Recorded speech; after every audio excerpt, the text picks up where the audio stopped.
pledge allegiance to the flag of the United States of America and to the republic for which it stands, one nation, under God, indivisible, with liberty and justice for all.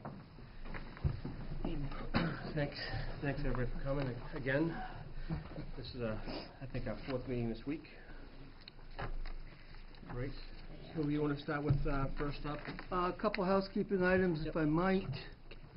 We spoke to you the other evening about a change in the taxes on the phones, and in all the papers I had, I was not able to find the pile. Jeff? Jeff? Oh, thank you. That's the note from Holly, and she's attached two of the one of the old phone bills by a month, and then the most recent phone bill. Yep. Next, we have for you the revenue statements as of today.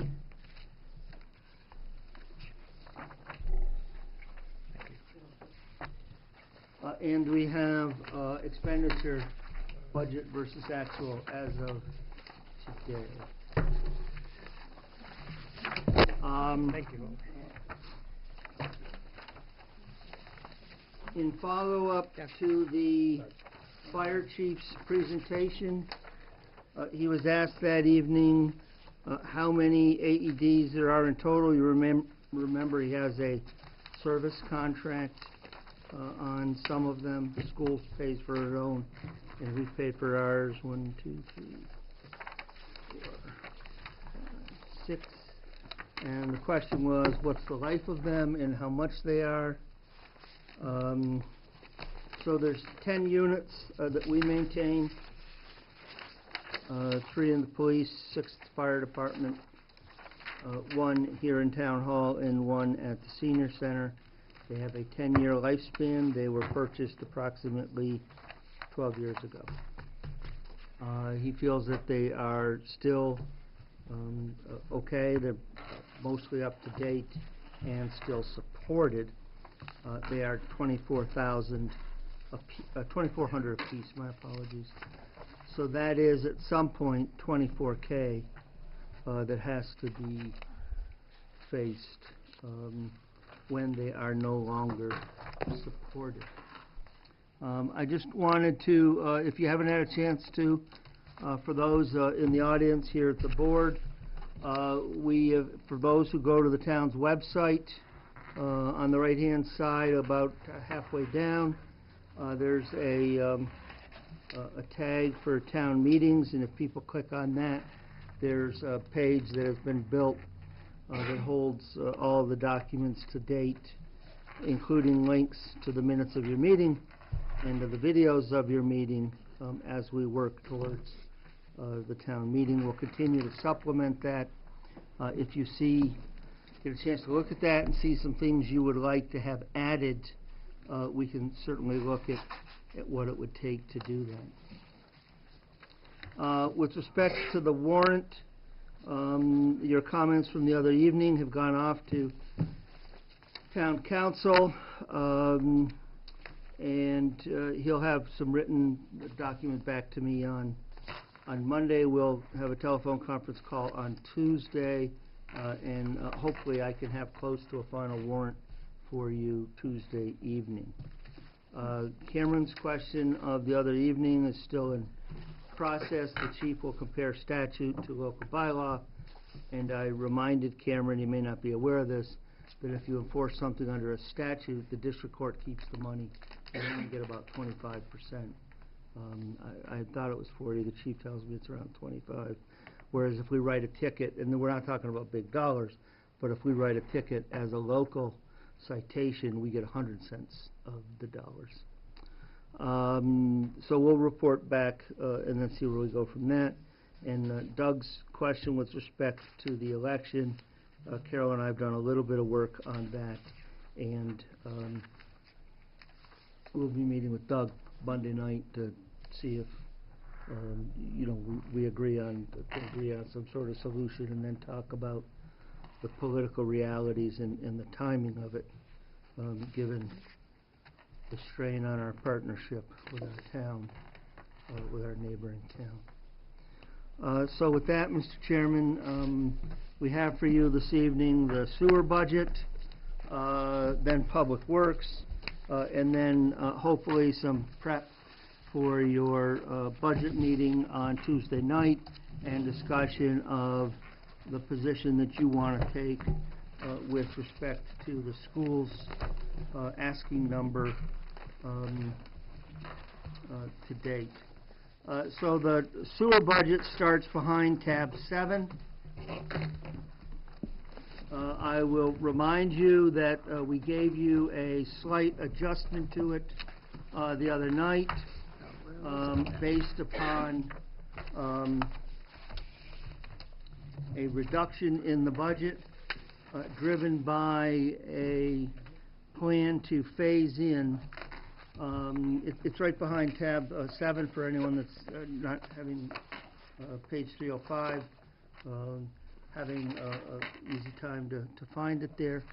And that slight reduction comes from a now, I believe, agreed plan to phase in the administrative assistant over 2 years in compliance with the board's policy on reduction of cost benefits, of the cost of benefits. So with that, Mr. Chairman, I would suggest that we invite the Commissioner, Mr. Joanowski, and the Superintendent up to present their request and answer any questions that the boards might have. Excellent. Come on up, Joan. Wants to talk about? As Carter mentioned, we arrived at what we thought was an agreement on bringing our administrative assistants into compliance with the full-time / part-time policy. Going back in time, the calculated time off that she calculated was apparently done erroneously, and it was not prorated. So in other words, if you're considered a full-time employee, but you haven't been working a full 40 hours, say you work 35 hours in a week, for example, you should be calculating your time off based on 35 over 40, okay? And the calculations, I believe, are different for vacation and sick time and so forth. But anyway, it's supposed to be prorated, and it was not done that way. The agreement that we came to was that since Carol was hired as a full-time employee prior to the change in policy, she had been considered a full-time employee right along. So what we agreed to was going forward, we will give Carol time to get up to 40 hours from the 32 to 40 that she's working now over a period of approximately a little over a fiscal year. So she'll go from 32 hours to 36 hours to 40 hours. The assumption was that she would continue to calculate her time off based on the prorated formula that I just expressed to you as a full-time employee, not a part-time employee. Okay, so there's that piece. And Carter came up with a formula that would basically take care of the extra time off that she was paid for that she wasn't entitled to by using sick bank time and some other calculations. You got that so far? Okay. So there's two issues. Getting to 40 hours going forward and taking care of the excess sick time that she was not, I hate to use the term not entitled to, but erroneously calculated. So we're asking you to go ahead and approve that plan. One of the things that Ken brought up to me tonight was the agreement as it's written out. Where's that? Oh, I didn't bring my paper. Excuse me. Thank you.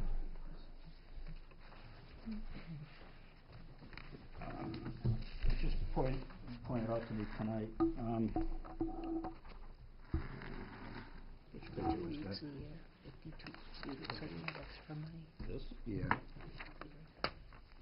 On page 2 of the agreement that I think you all have been given a copy of, item number 2, halfway down the page, says that looking forward, the EAA will be credited with leave time on a prorated basis as provided in the personnel policy. But footnote 2 refers to part-time employees. I think that's probably incorrect, Carter?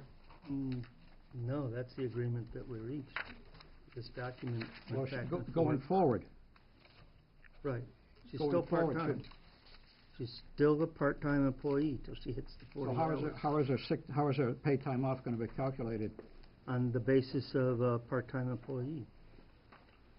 So if she's 36 hours, she would get 90% of the vacation leave, she would get 90% of a holiday, 90% of the personal, and she will get one sick leave hour for every 30 hours worked, in accord with the statute. So is that calculated any different than a 40-hour employee that doesn't work 40 hours? No, that's the same. You understanding that? Different from full-timers. I mean, if they're full-time, they get full proration. If they're part-time, less than full-time, they get the proration that's spelled out in the personnel policy. And that's the crux of the issue, if I may, because she was hired to work full-time, hired as a full-time employee, 32 to 40 hours. We're agreeing, the sewer commission is agreeing to move her up to 40 hours in the next 15 months in a manner agreeable to the town administrator. The issue we have is we still consider her a full-time employee, just as there's many other employees in town right now that work less than 40 hours and are considered full-time employees.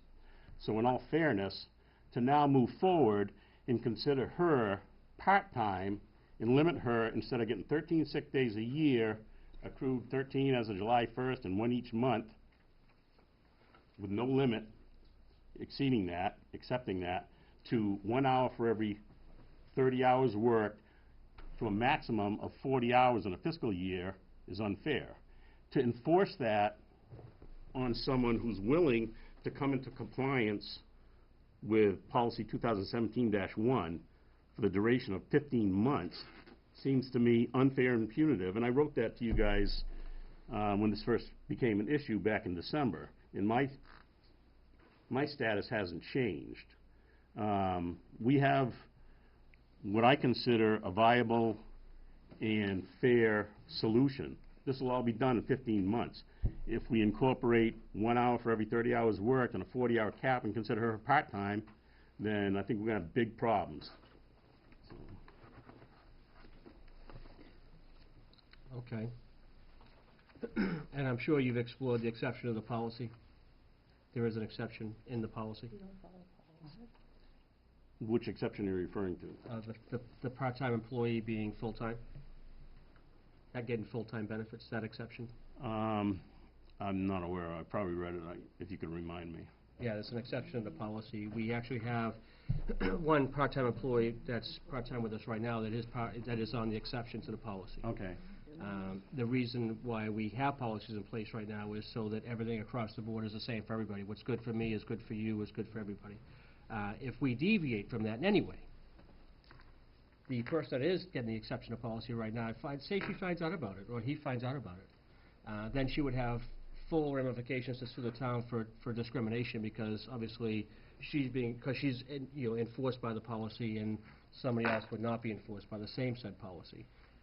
That's why, as far as this board's concerned, and they'll all speak for themselves, but as far as I'm concerned, I mean, the policy was put in place so everybody was treated the same and fairly. And I know you just said she was hired full-time. You said 32, 40 hours. I did have an opportunity to look at the document for hire. What was it, it said 40 hours on it. It didn't say 32 to 40, it said 40 hours. That's what I saw. The letter that I drafted, that I sent to the board, said 32 to 40 40 hours. Okay, well, all right. The town administrator's been given a copy of that. Okay. And that was a year before policy 2017-1 was enacted. Mm-hmm. And the point I'd like to make is, what you said, that everybody's treated the fair same as, that's not the case. Town hall employees work 38 hours. Mm-hmm. They're considered full-time. That's correct. So now we have a sewer department employee who's working 32, 2 months from now, 3 months from now is gonna be working 36, and then a year after that is gonna be working 40, but they can't get the same benefits that other town employees who aren't working 40 hours. So, I mean, I brought this exception up in December that I didn't think the policy as it was written was fair. But you know what? You guys make the decision about town hall employees, employees that work under your direction. I don't get paid to second guess you guys. Don't do that. But now in this case, the board and myself kind of forced to do that because it seems like we have two classes of employees, exactly contrary to what you said this policy was supposed to put into effect. That was my opinion back in December, and it really hasn't changed. And the thing of it is fast forward now 15 months, and we're gonna have the sewer department administrative assistant working 5 days a week, 40 hours, getting the same benefits that town hall employees working 38 hours, 4 days a week are getting. That seems to be more than fair, to punish her in the process of moving to that point. You know, and exceptions were made in other cases, like town hall employees, you know, they work late one day, whatever. I don't have a problem with it, but I forget the point I was trying to make. I mean, I remembered it. The administrative assistant was hired under these conditions, and it was approved by the selectmen. Sent a letter to that effect. Carter has a copy of it, 32 to 40 hours full-time. She was paid that way and considered that way up until the point where this came into contention back in Excuse me, I think some of the September or confusion something. came in was when we hired her 30, on the, what he just said, that was done in, I think, July, and it wasn't until the following February that the personnel policy changed to make you have to work a full 40 hours. And nothing was said either way. When the new policy came into effect, nobody said anything to the sewer department about her not being in compliance. I think that's where some of the confusion comes in. And like Carter said to me, well, just because you sent a letter doesn't make it so, and that may be true, but the point is that there's total miscommunication there. So we're going on fat, dumb, and happy thinking she's 40 hours, and a policy gets changed 7 months later. It's still nothing was said, so there's plenty of blame to go around here. What we're trying to do is just make it equitable, get her on track, get her what's due to her. And I think the only disagreement right now is I think is being full-time going forward during the transition period to 40 hours, I think. So the question is, does she get full-time benefits or not going forward during the transition? And I'm sorry for the misunderstanding. I really am. Hands up. Okay. Yes, this has been going on for 5 months. The superintendent refuses to acknowledge that full-time can have varied meaning based upon the department. Police are full-time at 37.5 hours a week. Firefighters are full-time at 48 hours a week. The town hall is full-time at 38 hours a week. In all other units, the administrative staff is full-time at 40 hours per week. That's the way that is. I'm actually surprised that this is popping back up because we have spent, I can't even tell how many hours trying to come to an understanding that could resolve this and move us forward in a manner that would allow us to concentrate on, frankly, much larger issues. And to have this come up tonight at the last minute it's a little surprising. Now, all that said, we've given you quite a package. Yep. I've made it quite clear that at the end of the day, this is your policy. You all will interpret it. And I don't think it's going to get resolved tonight easily. Right. And I would have to respectfully suggest that you've got some pretty heavy departments in front of you and preparation for Tuesday night and preparation for the school. And I would respectfully suggest that we move into the department's budget. If you are agreeable to the 36 hours transition to 40, that's a budgetary matter, and then you can deal with the remaining issue as to whether or not this employee will be treated in accord with the personnel policy, or there will be some sort of special dispensation made for them, and what conflicts, if any, that poses if there are other employees. If the library director goes to full-time, you've only got one person, and that's one story. If they're going to, library director's not gonna be full-time, then you have to worry about, well, if we make the exception here, what do we do over here? Right. So, I would respectfully suggest that we move into the budget Okay. and continue to work the balance of this through, Well, for budgetary responsibilities, with all due respect. I think the, whatever plan that's been devised as far as the 36-hour and the 40-hour, all the other stuff at this point, we can discuss that at a later time. But as far as the budget's responsibilities concerned, bringing it to that 36 hours is going to affect your budget, correct? So I'm agreeable to that. Does anybody have any other issues with that? Are you agreeable to with the plan, the 36 to 40? Nothing else, just the hours, just based on dollars, the dollar amount. Because obviously that's going to affect the budget. If we don't agree and she stays at 32 as a part-time employee, that's going to affect the budget. If she goes to 36, it's going to affect the budget. Well, it's not gonna affect your budget, it affects, it's already in our budget. It already affects the enterprise fund's budget. I got it. Yeah. I got it. I got you. No, I mean, they've come with that plan, and it gets us to where it's compliant with the policy, and I think that's a reasonable, Excellent. a reasonable way to move forward. Okay. Do you have any? I agree with Doug, Okay. 100%. Diane, you have anything? You agreeable to the 36 to 40? Mhm. Okay. Now, let's move on to your budget. Let's go to, let's see, was it 410? Personnel. So as far as your budget's concerned, do you have anything that you needed to add concerning that, on 410 personnel? No. Do you have it? I think I have it in here someplace. I mean, I did my budget with the old form. Mm-hmm. The board, sewer commissioner said, move it to the new form. I moved it to the new form. Mm-hmm. It pretty much stayed intact. There was a few changes that we made when Tom and I had a conference with Carter, Yep. which we're agreeable to then and now.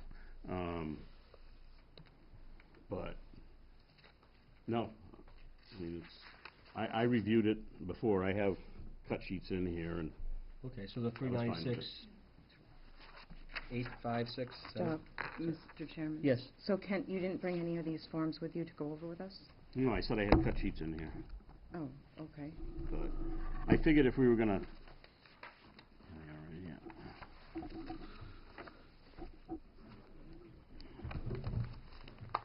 I mean, I've never been through this process with you folks before, so Understood.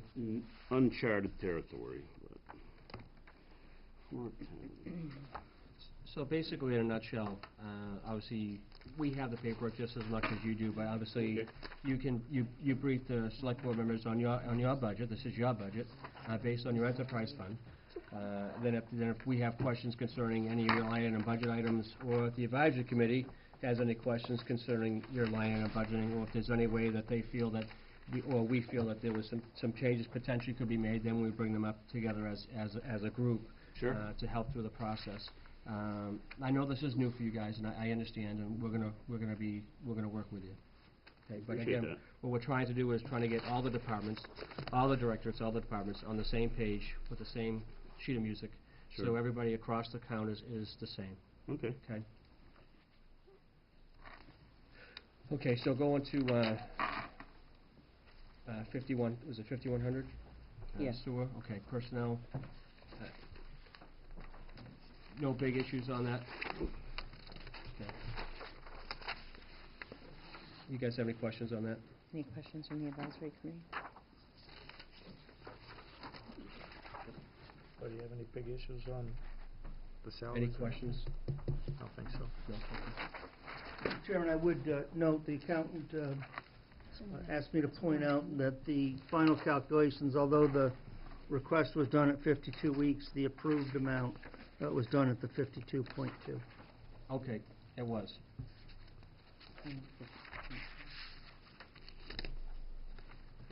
That's why you'll see some minor variations between the request and the recommended in some of the I was gonna categories. ask that. Oh, okay. And you understand that, what we're trying to do? Yeah, I had adjusted my budget numbers to that. Yep. Okay.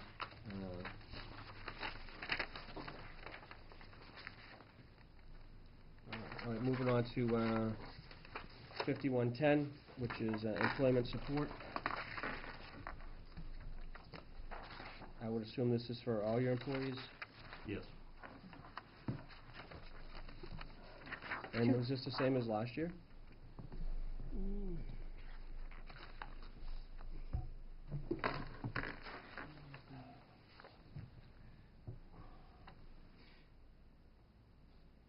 I can't tell you that because we used the old budget form last year. Okay. I mean, I could tell you if I had a chance to go through, No, I understand. but yeah, because things were shifted around a lot to go to the new form. Okay. But, But I mean, the $2,500 figure at the top is the same. uniforms at 5,000 and mileage and tolls at 1,000. Yep.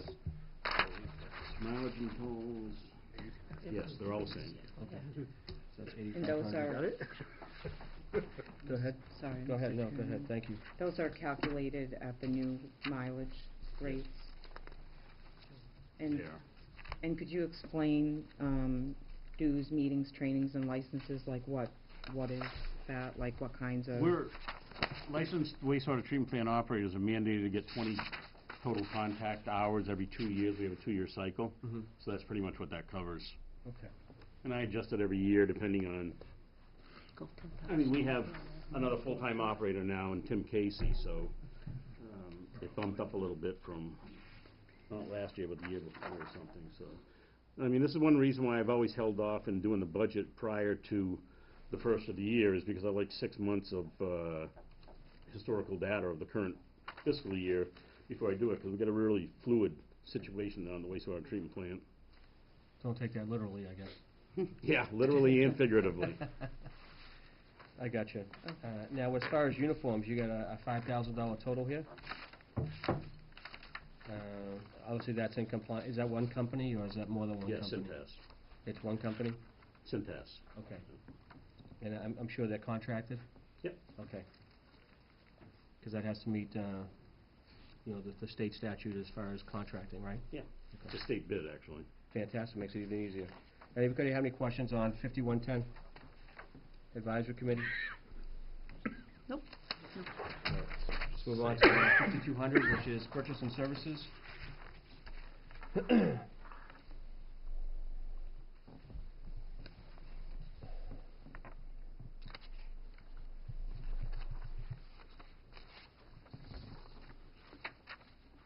This is great how this is broken down, by the way. Yeah, it morphs every year a little bit. We combine things, we separate things out. I mean, I try to do it so someone comes down and asks for it, we give them a copy of it, they can look at it, it'll make sense, It's almost like looking at a home budget. Yeah, I mean, this makes sense, I guess. Oh, thank you. It's pretty clear. So, I mean, obviously, for legal aspects, you have a $10,000 budget. That's for any sewer users that don't pay, that I would assume that you take them to sewer court? We pretty much stopped doing that. The sewer liens have proven to be a lot more effective. Oh, good. But the main reason for the legal aspect of it is basically twofold. If we have an issue with a Pleasant Street Pump Station replacement project, we may need legal counsel there. And also, the chairman of my board is already looking forward towards the next capital project, which usually, initially, we have to contact town council. I mean, there's easements, this kind of stuff. So I kind of threw that in there as a catch-all Okay. to cover our butts moving forward. Well, we had that pump failure too, that the company wouldn't honor their warranty. We had to get legal services to lean on them for that, little things like that. Right, okay. And what is your next capital project? Well, it hasn't been determined specifically. They were talking about the Craudière pump station, maybe doing something with that. And it's actually next in line in the master plan that we did. But At the time, it was right before the 2008 crash, and Templeton was the second fastest growing community, second only to Rutland. Well, you know that. And it was a 100-unit subdivision proposed off Hamlet Mill Road.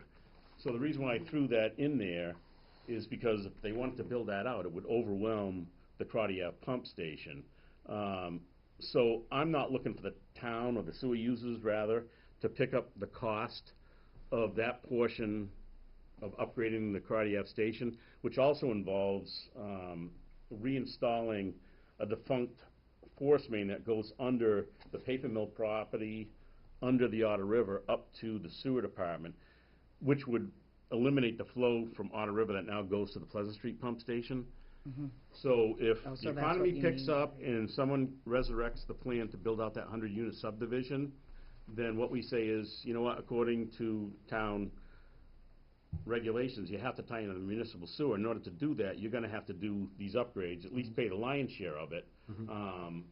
Otherwise, it's not feasible. I got you. So we'll probably go to Plan B, which is the next one in the line, and off the top of my head, I can't even tell you what that is. But, I mean, I've been working actively on the Pleasant Street Pump Station replacement project since 2012, so, you know, these things are very, you know, long range. Right, they're very lengthy. I know, I got you. You have vehicle repair here. I mean, who repairs your vehicles? Do you have them outside service, or does our mechanic service your vehicles? For the most part, we do quite a bit ourselves, but we also have a couple of garages. We have the Ballinville garage, we have West Street. We used to have the highway do it, and they were just overwhelmed by, you know, maintaining the fleet that they have now. So, in the past, they did all our maintenance, and then all of a sudden, it was like, well, you know, we can't get to it for 2 weeks, and we need it tomorrow, so. Understood. Yeah. Okay. Does anybody else have any questions on 5200? Yes, Doug? Yep. So along with the vehicle maintenance, is that for just like, you know, pickup trucks and things like that, or does that include your large equipment also? No, that doesn't include the large equipment. That's a So- whole different, that's under wastewater treatment plant maintenance. Oh, okay, so it'll be in that, all right. Okay. All right, so any questions? Any other questions? Okay, let's move on to 5400, which is supplies.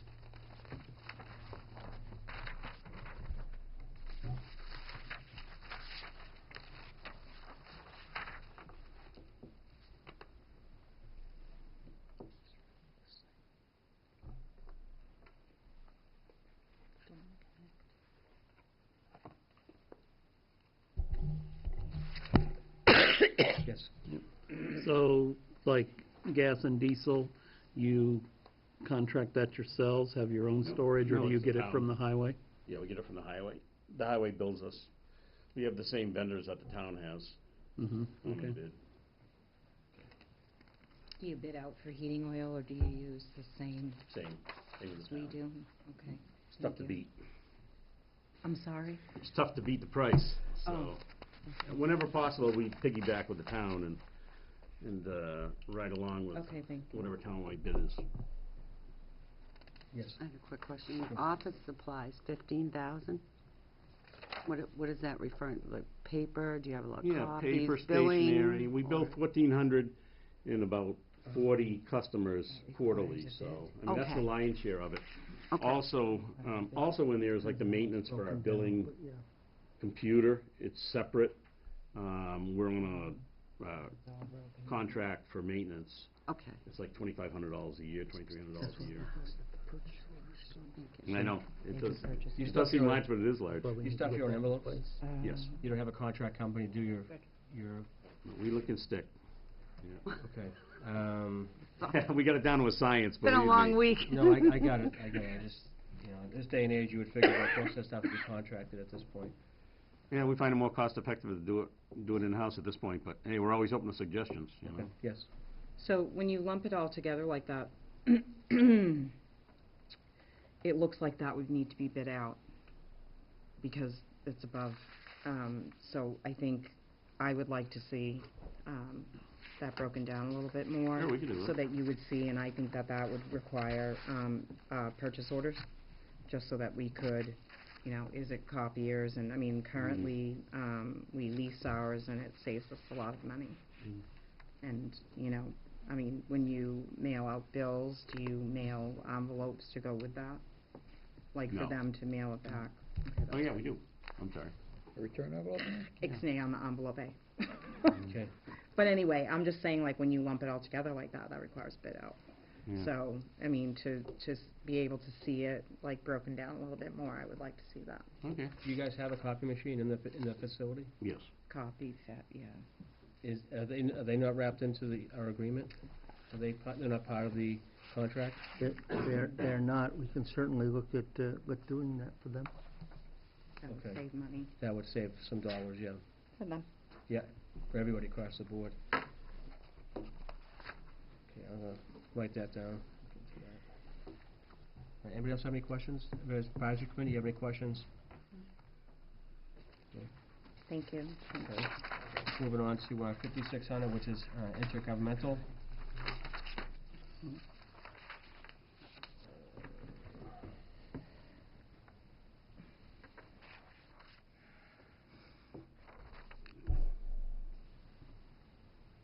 Well, obviously, you put some zeros here, Carter. Obviously, they pay them directly, I would assume? No, but it was all lumped together, and so I broke them down into the same types of categories that we used.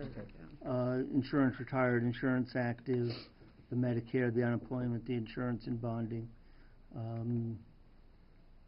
It was easier to track the reimbursements in that way. Okay. And Kent was doing his best to take some stabs at what those might have been cumulatively, and we had the benefit of a little more current data by the time we finished it up. Thank you. Somebody else have any questions? Yes. The audits, IT, OPEB, and indirects, $10,950. That's not a whole lot of money. Is that enough for your OPEB?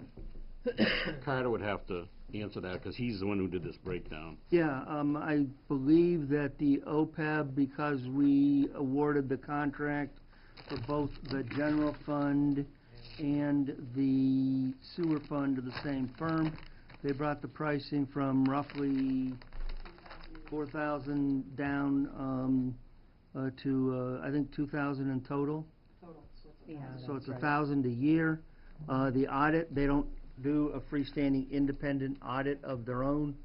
They're approximately 5% of the total budget, so they pay approximately 5% of the audit. Okay. There's some IT support that we're going to be having in terms of the new emails, the new productivity packages. So it's not as if they have to pay a large bulk as a standalone entity, because we're able to combine some of these things, and they're only 5% of the total. We're able to pass some of that along to the sewer user. They pay their pro rata share, which, as I said, in the case of the OPEB actuarial, saves a couple $1,000s right there by itself. Right. I just On the want to make audit sure they side- had enough. Yeah, on the audit side, it probably saves about $7,000 a year. Okay, thank you. Yes, Liz. There's a, if I did my math right, roughly a $36,000 difference between what was requested and what the town administrator recommended. And the reason for the difference is what? Is that, yeah. The roughly $36,000 delta is driven by higher calculation with respect to the audits, the IT, the OPEB, and the indirects. Slightly larger transferable reserve on the potential pay raises for the non-union personnel, but more importantly, a $25,000 internal emergency reserve. This is an organization which, if one pump goes down, can cost $15,000 to $25,000 by itself. So I've always built utility budgets with a contingency of somewhere along this line within it, because it's not like they can just turn it off and wait till the next fiscal year or the next town meeting. Do you think there's enough money in that in case you have a problem? You guys know you've done that long enough. I can't speak to that figure because it's not my figure, I can would your speak to the figure be? figure, I mean, I suppose we'll be getting to it, actually, Okay. so, If we jumped well, ahead maybe not. then. For pump station maintenance, I had, budgeted $50,000 just for the pump stations. That's a big difference, So this is 25. For the emergency. wastewater Oh, treatment- emergency. Oh, For the okay. wastewater treatment plant maintenance, I had budgeted $75,000. So this, but this is what he's considering an emergency. Yeah, but It's not my Not a whole number, so, I mean, $25,000, I don't, Your number was 0. no, he probably figured it in with, yeah, my maintenance for the No. pump stations was $50,000, and my maintenance for the wastewater treatment plant was $75,000, total of $125,000. I believe that's adequate. When we get our budget approved at town meeting, it's approved as a whole number. I know. So we can borrow from Peter to pay Paul, and that's absolutely vital. Earlier this fiscal year, we had something I've never experienced in 28-plus years in this field, which is to have both pumps at our largest pump station crash catastrophically at the same time. And we were talking probably $40,000 to $50,000 just to maintain that, to remove the sewage by vacuum trucks and bring it up to the wastewater treatment plant. We didn't spill 1 gallon as the Birch Hill Recreation Area. Yeah. It was an amazing effort on everyone's behalf. So luckily, that pump station is going to be replaced with a absolutely Cadillac station this year. I'd rather So- have a realistic number than lowball something and then come get smacked in the head when everything falls apart. Well, I just the don't want you to end up being $125,000 short. that I put in my budget for pump station and wastewater treatment plant maintenance is based on 18 years of experience. Give that some It's credit. based on the particular situation we're in right now. As Carter said, I mean, the equipment that we deal with is very expensive. Just last week, we had one of the pumps at the biggest pump station, Pleasant Street, catastrophically fail. It was limping along anyways. I had bought a whole new pump, wet end, electrical end, sitting out in the bay, plus we bought a new check valve, because the pump wasn't pumping it efficiently, and those are the two... Goes backwards. It was flowing backwards, I know. and the check valve ended up failing less than a week ago, catastrophically. Literally, the flapper in it, cast iron, broke, and the water coming back from that force main spun the pump in reverse so much that it actually broke the casing on it. And it got so hot, the motor did, overheating, that it actually changed the color of the housing. So we took the new pump and changed out the impeller and brought and put it down. We had Tim Page Welding come down, because you need hydraulics, things and everything. I mean, it weighs thousands of pounds.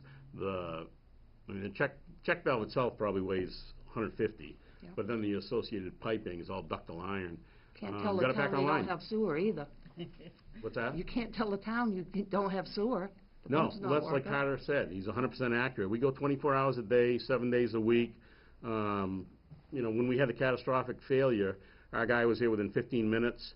I was there within, I think I got there 30 minutes after they got there.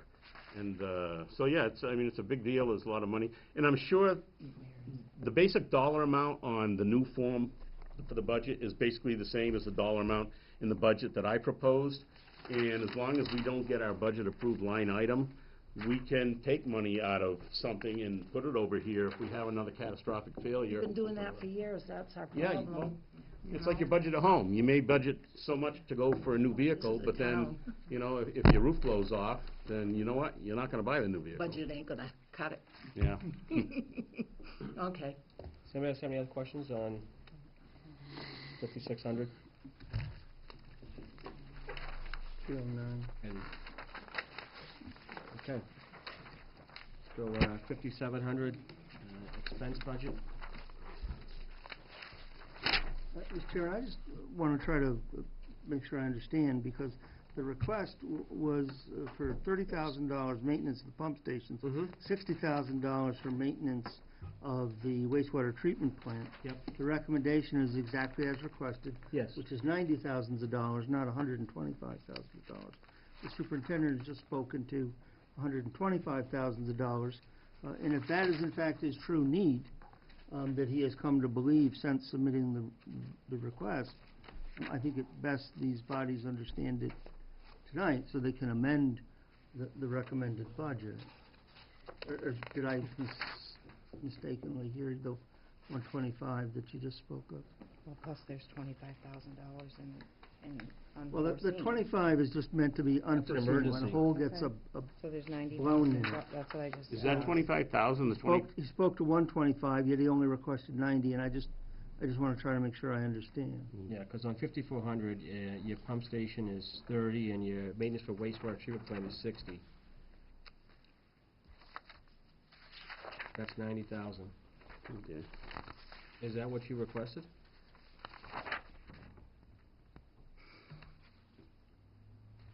Fix it now. Not. And and that $25,000 was just Just for unforeseen. something that's... And that's something that I didn't have built into this budget. I know you so didn't, and You put all the numbers together and you're about where we're at, it seems. What the, I'm trying to understand. It's a straightforward question. The superintendent has said he requested 125. I'm not seeing it in the request. If he needs 125, we need to fix it now. Yeah. That's what I Well, was getting at. we have until April 3, but, April 10. I mean, No. you understand? Yeah, I'd just like to clarify that the intent here, that Carter's intent, if I'm understanding this correctly, was to add $25,000 above whatever was requested Yeah. for Okay. an Right. emergency Yes. reserve Yes, situation. exactly. And now we're at a point where, looking at, I mean, we're using two different setups here, it seems, between sewer and what we have as our paperwork here. And it does, on this, it looks like, you're requesting $90,000 for maintenance, when, you just said the $125,000, and I think that the point is, and I don't mean to restate the same thing that was just said, but I What do you believe that the problem is, we're seeing that you need 90, and you're saying that you need 125, and thinking that those numbers are somewhere, and we're not seeing them, I guess. So we just want to make sure that there is that 125 you're saying you need in the budget, if that is what you need. Yeah, I don't. Is that what? You shouldn't have to borrow from someplace Is that what else. If you get a real budget, Okay. So I just So want to you- make sure that so you're you- covered, because you have a big, this is a real budget. I When we had the mean, catastrophic failure down Pleasant Street, I mean, it was impossible, at least with my limited intellect, to foresee, I know, to see a that's not how I destruction like meant it. that. That's not how I meant it. To see, okay, well, that's I what it just want to sounded. make sure I that you're mean, covered. How it sounded. Yeah, well, I think we are, because the Okay. bottom line is our budget amount is approved as a Okay, whole. that's all, And that's fine. in an ideal world, we wouldn't have to borrow from Peter to pay Paul, At all. but if you have both pumps go down catastrophically like we did, the money's gotta come from someplace, and you can't foresee that. I mean, I couldn't foresee it. Like I say, 28 years, I've never experienced it before, and I hope won't happen never again. So the question I have right now What is is, the number? what is the number? Did you request $125,000 between your wastewater treatment plant and your maintenance for your pump station? Because one was 30, one was 60. What was the actual number that you requested in your budget? Yes. That's a $35,000 difference Yes. between what you're saying and what's here, regardless of the, So it's just one format was given, and then Carter put it in a No, different. this is the This is the format he format was he given to used. use. Oh. And he asked for 90 when he submitted it. Okay, it's not a 90 big deal if spoke you to get it straightened out. 125. Right. Right, if you need it, that's what, we I have to mean, fix it. if We have it's to then truly make sure you have it. 125, if he's come to believe it's 125, then I think that these bodies, by all means, need to consider Because if everyone upping wants to this pump it by to hand, 125. take turns. I think we need to go back and find out where the 3090 came from. Maybe I did submit it, but I can't understand why it would be different from this, unless From what? His paper. from this budget that I did on the old form. Didn't you suggest that number when the three of us sat down and talked? Didn't come from you? This came with from the, you. with the exception of, the personnel changes to reflect the non-union issue, the 52.2, and the proper wage rates, and the breakdown of the intergovernmental. I put in exactly what you guys asked for, because I didn't have the energy to arm wrestle with you. We didn't recommend the unforeseen and emergency David. expenditure reserve, though, I don't believe. But he's, I didn't. he is giving that. No, I know, but I'm just saying, And that's part of the exception that I just stated. oh, okay, I didn't hear that. Okay. All right. So, It's different if you do something the same way for a whole lot of years and all of a sudden it takes some getting used to. Yeah, exactly. I was directed by my board to go about it, the same schedule, the same form as I've done for however many years. And then all of a sudden, the board decided to go with the new form, and we converted. To think that it's gonna go smoothly at the 11th hour without any glitches, Well, let's Yeah. all be fair. This was presented to you last year, and you didn't want to go to the new format last year, and we as a board accepted the fact of what you did last year, and we accepted that. And we told you last year that coming this year, we wanted it on the new form, because we wanted everybody in the town to be on the same sheet of music and playing the same, you know, the same sheet. Because we wanted everybody systemically across the directorates and the departments to be on the same wavelength. So us, the advisory committee, we can all look at the numbers and say, okay, we understand, you know, where things are going, how things are happening. And that's what happened last year and this year. So I understand you were kind of, you know, told again this year that it has to happen this year. But we wanted it last year, and we gave you the latitude that you needed, because again, we're not gonna fight about it. I mean, that's ridiculous. I mean, we all have to work together on one same team. So the problem that I have right now is if that number needs to go to 125 between the two maintenance pump station and maintenance on the wastewater treatment plant, if you need to go up in those numbers, then Say so.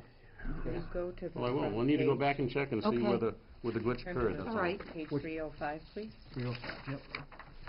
Say 305. It's already a deficit. I don't have 305, it's I 305. don't Who's have, gonna add up the 305 might be at the end of tab 6.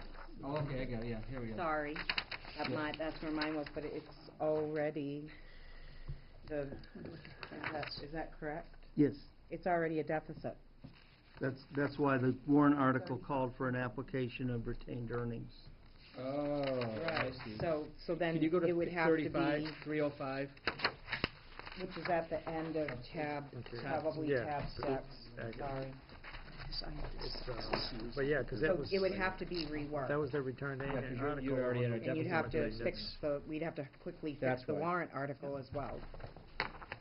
Right, so if the superintendent can look at his numbers, he asked for 90, he stated 125, perhaps he didn't submit what he needed, perhaps he speaking off the cuff, spoke to a number that was different, relying upon memory, we all do that from time to time. Yep. If he can let these two bodies know by Tuesday evening, which is the right number, it's a very easy fix, it's an increase here. It will drive the deficit modestly higher, but they have sufficient what it retained is. earnings to cover it at this point. And the warrant article, just, I strike a few words and numbers, and I put the correct ones in. Sounds good. Sounds like a Alright. plan. Does that sound like it's a a plan draft. with you guys? I have other stuff. Okay, go ahead, Diane. So this is the budget piece of it is done, Excuse me? the budget piece of it is done. We So okay, so I guess if they're going back to rework their budget, when will we be seeing it again? And where are we fitting that in? There'll be a lot of changes between now. But we're gonna have to, yeah, that's a good question.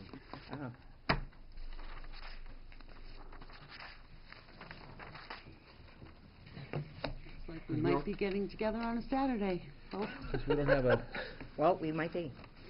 all right. not enough days in the week. Well, I'm just saying that we're gonna have to look at the budget again to see, we have to change the warrant article.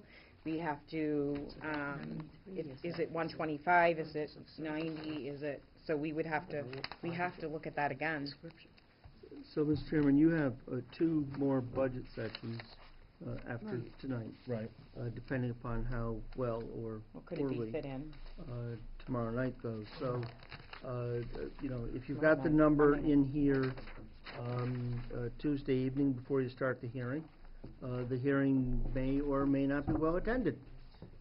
If it's well attended, that will take some time to present and talk with folks. If it's not, you've got that evening to work on this. You also have a special meeting scheduled for April 2, if I recall correctly. That's scheduled to be a business meeting. Yep. But by then, you'll have been through all the budgets, you'll have the Yeah. school number, you'll have your sense of direction, you'll have final warrants. There will certainly be time, I would think, at the beginning to discuss some final things before taking your votes. Should you decide you're not prepared that night, you have the balance of that week. We can post Wednesday night if you like, just as a safety valve. And you have April 9, which allows final votes on warrants and such, and still gets a document to the advisory committee on the 10th. And this year, you had, I think, some very active participation in all the joint meetings. You know, we might lack final signatures on the warrant, but I'll be able to give Jeff the final warrant come the morning of April 10. So I think you've got some time I got here. you. I got you. Would you guys be comfortable to coming back on 3/27 Tuesday, which is next Tuesday? No? I'll be in Florida. Okay, Yeah, that's not good for me either. understood. Well, if they can get you the number, then you may look at the number and say, okay, fine, we're done. Or you may Yeah, say, we're geez, only- we'd like to have another conversation with them, So why and don't then just we can have reach them out. submit Yeah. to We only got Carter one number that's the in numbers, question. it's just I one know, thing. it's we don't only have to one have a number, so whole we don't nother have to have them back in. Conversation, I don't Okay. think. That's fine. Is that good for all of you? I mean, we just need to know, is the number Yeah. 125 or is it 90? Okay. That's, I mean, so one question. And if you can, if they can submit the paperwork through you, Carter, we could just talk about it It's on Monday. it's an email. Okay? Okay, that's fine. Carter, it really was 125. 50,000 Yeah, it's not for brain pump station surgery. maintenance and 75 for wastewater treatment maintenance. Somehow it's got lost. Something's changed. Hey, don't worry about Say it. that again? Say that again? I said somehow it got lost, something changed. I mean, in the transposition. Wastewater treatment, you said was 75, Right, and the other one was what? 50. Okay. Well, those, if you can just earmark those numbers, send it to Carter, then Already done we'll that. just, okay, fantastic. Any other questions on that? Yes? Yep, so I have some stuff to go through, but Okay, it go has ahead. nothing to do with the budget. Oh, I don't think, we're well, not we're done done with the the budget budget yet. yet. We still have Oh, we're not done. So, okay, let's keep going. 5,700, we have Okay. debt repayment to the town, and we also I'm have the sorry, did I USDA look at bond that? off the Otter River bond.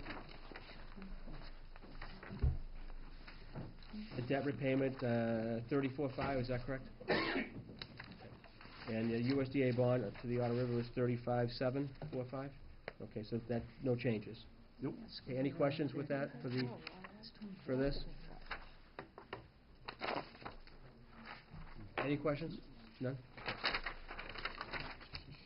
I think you guys do a good job, because, you know, everything hasn't always been taken care of. You know, the town's gone through its share of rough times. If you have two pumps come down, I mean, everybody could have been up to their eyeballs in sewer, they weren't. Yeah, it was bad. Had to I mean, be. The hairiest breakdown I've ever experienced by far. Nothing else even comes close. Yep. You know, I mean, it's one thing if it's a small pump station. We got some pump stations we could go, 2 days before we had a sucker truck in, but we had 2 trucks there around the clock for, what, 3.5 days? I was gonna say, it were 3 or 4 days when that happened, wasn't I it? mean, none of us sleep well with that pump station the way it is now. And like I say, we were, you talk to Chuck Robinson, the sewer foreman, and I mean, literally, it just, you stay awake at night wondering when the next, Right. when Failure is gonna happen. when it's gonna drop again. But, hopefully in 4 or 5 months, we won't have to worry about it. All right, so does anybody else have any questions for the sewer commissioner No, or the sewer superintendent? Go ahead. Yep. Sure. So I know we talked about this last year, and I'd like to bring it up and discuss it again. I went through, from 2006 all the way through the audits, of 2016, and I had asked last year when we would bring all the collections and back to the town hall. And I'm gonna ask again, so Sorry, Diane, all the what? all the bills to be collected here at town hall. So I went through every management letter, 6, 7, 8, 9, 10, all the way through 16. And then every month, we get, the board The signs off reconciliation. on all the things that happen within our accounting and receivables and all that. And every month, I think I don't know if there was one month that we've not had an issue, and I think that right up until this month, now we're trying to work together. So I would like to ask again, it's been cited in every single audit, in every single management letter. When is this gonna happen? Can I address that? Yeah. 10 years. I don't think you realize, Diane, that the handicap that the people in the office, or the person in the office, has been working under since our former administrative assistant went out sick and never returned to work. They don't, in a condescending look. I have a frog in my throat. We didn't have access to the files we needed. We didn't have access to the banking account we needed. And over the last few months, we've been working those issues. We've got access to the Fidelity account we needed. We had our, excuse me, our IT guy come in and change the software to give us access to reports that we needed. And they've been working very hard to resolve those, I won't call them conflicts, but let's say disconnects. And I just got a report today from Kelly that things have been improved dramatically since we've had some sit-down meetings and so forth. And we hope all those gaps will be closed in the very near future. But that doesn't answer 10 years of audits that say we need to do this. Need to do what? That we need to bring that to this office and bring them together. 10 years. It's 10 years. Did you want to read them? The collections? Yes. Yes. 10 years. Along with the last 4. And we're finally at the point where everything, and I went back even further than that to where they would say, the town doesn't have good books. The town doesn't have good books. We do now. Well, they do have the books, and the collections are being made effectively the way they are. But I'm talking the town, not the sewer department, but 10 years. Well, that's not their So fault. how does that affect I'm the not sewer saying department? that, Bev, What are you please. asking for, Diane? It says that the sewer department should be brought to the town, that all the collections should be done in one place. So I'm asking, we had the conversation last year. They did make that recommendation, and we haven't acted on it yet. We've got more higher priority things to get done, like reconciling the books. And that could be addressed down the road. We expressed Last year. agreement that when you were down at our meeting, that we would not object to that, but let's get your own house in order first. Our house is in order. Look, let's, What do you want from us, Diane? But last year you said that you would be willing to do that when our books were in order, and they We are would be in order. willing to look at it, okay? And we've been spending the last 6, 8 months John. I got it. trying to get the books to reconcile. The collections is a whole nother issue. I understand. I understand the... It's a whole nother issue. Tom, I understand the You're trying to- Tom, we're trying I'm to- talking, please. No, Okay. I'm talking right now. I wasn't finished talking. Well, you are. He wasn't. Oh, I'm done sorry. right now. I didn't want to cut him off. Because I'm going to tell you this. I understand what you're doing. I see what you're doing. I do. And we're going to help you in any way we can. Why would we want to hurt you? We don't want to hurt you. We want to make things better and more pliable for everybody to get along and to get the job done so it's easier, like we talked about, right? I mean, we're not here. I mean, obviously the management letters, yeah, they go back a ways and they say, they also talked about your recordings and your tapes that are supposed to be in 2 different locations. Same with here in this office. It's not ideal. I understood, and I understand that, and believe me, I mean, we'll take the hit when we need to take a hit. I mean, well, I'll take that hit. I mean, my hit that I won't take would be like, if reconciliations don't happen, which now they are happening. I think that was a leap year, and again, when you didn't have access to your bank account stuff through Fidelity was... Even reconciliations aren't 100% yet, they're probably, I don't know, 90% maybe, okay? And I personally am down in this town hall almost every single day, working with Kelly, working with other people, going back and forth. I feel like Henry Kissinger sometimes, But there's priorities, and frankly, in my mind, consolidating the collection effort is not on top of the list. Getting reconciliation done, that now there's VADAR, okay, they want us to convert to VADAR. We've been having our IT guy work with their IT guys. How's that going? Well, right now they're just in a exploratory mode. My understanding is so they can figure out what the work is, so they can give a bid on what it's going to cost to actually do the conversion. But it's not going to be simple. Right. And it could be painful. But we're willing to work with them on that. Right. And consolidating collections just isn't high on my priority list. And VADAR is important, right, Kelly? Yeah, that would be the bringing it in-house would be the consolidation into VADAR. Okay. And you obviously you're doing your due diligence to try to achieve... We are. Okay. We are. And, like I said, I personally, and the other members and Ken, we're working really hard over the last months to bring all this reconciliation stuff together with the online payments, with the payments at the office, with the sewer liens. Right. Getting that information back and forth, it's very complicated, and we've been working hard at it. Get a whole business over there, all of your own. It really is. It's a whole business. And we got tie in with the water department, so VADAR has to understand how the water bills are collected, because that software feeds our software. It's involved. I understand, but obviously our point, I mean, obviously you're working towards, future success and making it easier, hopefully to make it easier for the sewer department to operate. Easier is always better. Why work harder when you can work smarter? Exactly. Any other questions for the sewer superintendent? I just have a comment. Sure. If I could. Sure. I agree with John. I think that on this end of the table, what we're trying to do, and it is a lot of change, and you have been doing it a certain way for a very long time. But again, change is good, and I think that having people like Kelly on the same team, you want to utilize people like that because they know what they're doing, and they're going to help you lighten your load. That's the only reason Diane might have brought up what she brought up. We're just trying to help everyone lighten their load and get on the same page. It's so much easier to pick up a book and go, oh, I know this formula, because every department in Templeton now has the same sheet that we can go home, because we don't all do it while we're just sitting here. Like, this is my book's I've been lugging it around for a while. But what I'm saying is, it's just easier. It's making it easier for everyone involved. No one wants to point fingers or anything like that, and I certainly hope you don't feel that way. I was ecstatic to see that yours is on the formulated.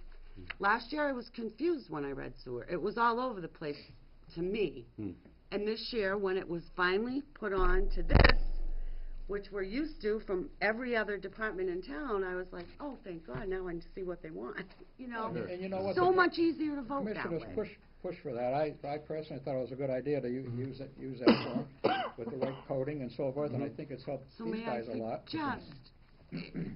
They're only helping you make it easier. They really are trying to do that. Any other questions? Any other comments? Thank you so much for coming. Thank you. You guys do a great job. Keep it up. Honest to God. Okay, do what you do. Thank you. Thanks, guys. Have a good vacay, Tom. Have fun in Florida. Thank you, gentlemen. All right, who's next, Mr. Tenzini? Highway? We have Alan, and then prep for Tuesday night, and I think get through all that tonight will be... Sure. Good evening. Good evening. I know it's been a long week for you guys, so I'm gonna try to move through the budget fairly decently. May I ask how you're feeling? I'm a little under the weather. Yeah. I've got some upper respiratory issues that's going on, so if I hack it over that way. if I hack and cough a little bit, I'm leaving the room. Go off the other way. What page are we starting on? we're gonna start on page 131. And I'm starting with the highway operation budget. Allowed, where's that? Page 131.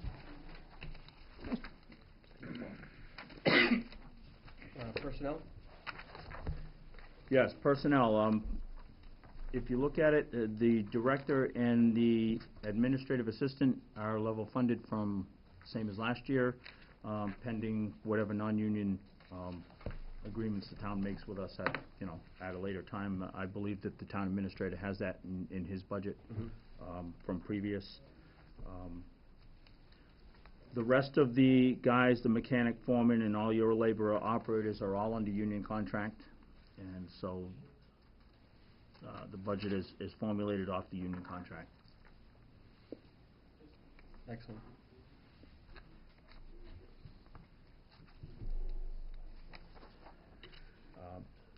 If you want to go to page 132. Can I ask one question? Yes, go ahead. Are all of your laborer operator positions filled, or do you have any vacancies? We do not have any vacancies at this time. And you have 1, 2, 3, 4, 5, 6. Yes. Thank you.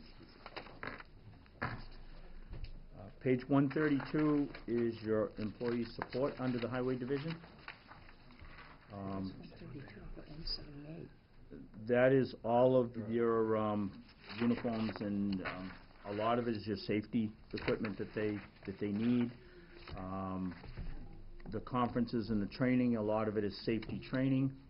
When you're working in DPW work, there's a lot of safety issues you have to worry about with those hydraulic machines and some of that stuff, as most of you know. So that's an important area of the budget, to keep the guys safe and outfitted with what they need. Your cell phone usage, you pay that yourself? That is through the town. The town pays that right now.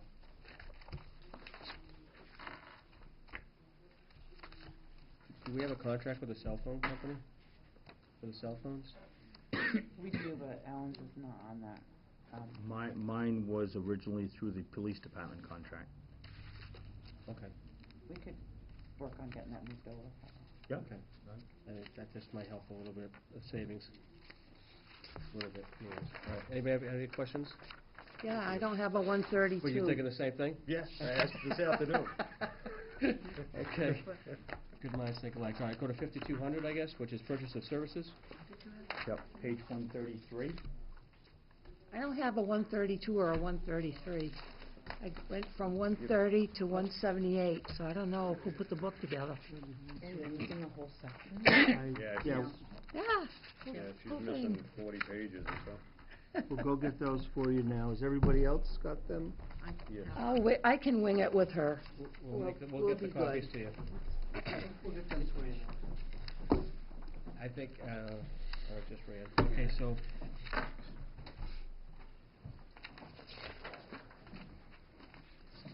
As you're looking on, so 5200, expense budget? Purchase of services are all of your purchases from vendors, your line painting for your roads, your catch basin cleaning, your tree removal, that kind of stuff. The one thing on here that really might jump out is the catch basin cleaning. That's something new. Last year, we redlined the catch basin truck. We haven't been using it very much at all, and then it's down completely. It's a 1975 catch basin truck. It's got huge holes in the frame, and it's just, it's not safe. It's dangerous. It's not safe. Gotcha. In order to purchase a brand-new truck, it would be 200+ thousand. Understood. And so I did look into area surrounding towns that are comparable with us, and they are, a lot of them are doing the contracting of services. And so I worked with Winchendon to kind of get a feel for it. It's our first time getting into this, and that's about what they're paying for the contract I service. think if you're doing half the catch basins this year, then you're doing the other half next year? Or- Yes, that's basically how we've set it up right now. We don't have a firm number of catch basins. This is another thing that this company will come in and they'll GPS the catch basins while they're cleaning them, which Okay. will help give us So you'll more give them information to work with. Yeah. It'll help us give us more information. Great. Also, we are gonna end up doing catch basins simply because we are in the MS4, and that's part of the stormwater regulations, so. May I ask what vapor testing is? Vapor testing is testing for your gas and it's actually for the gas pumps at the highway barn.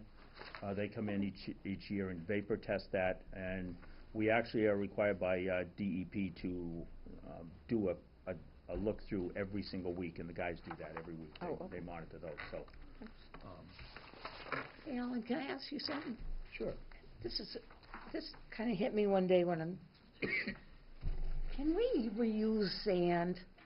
When they scoop it up out of the, no, really, I mean, what the hell, why not? It's Why? contaminated. I bagged it one year and asked No, them to come really. pick it up, It's but got- it's contaminated, I think. You can't reuse the sand because it's got too much junk other than just sand in it. You pick up the acorns, the pine cones, the rocks, the It's an everything off the awful oil, waste to dump it on the gas, road and the then have oil, to throw it away. And it's ground down to nothing.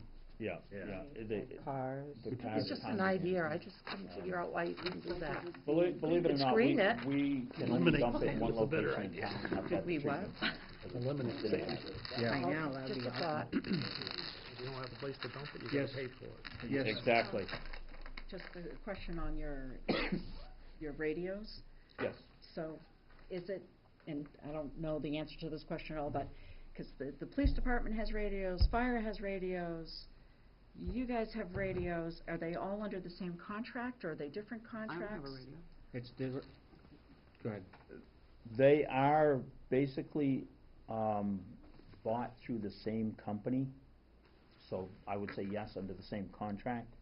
I meant They are all a little bit different.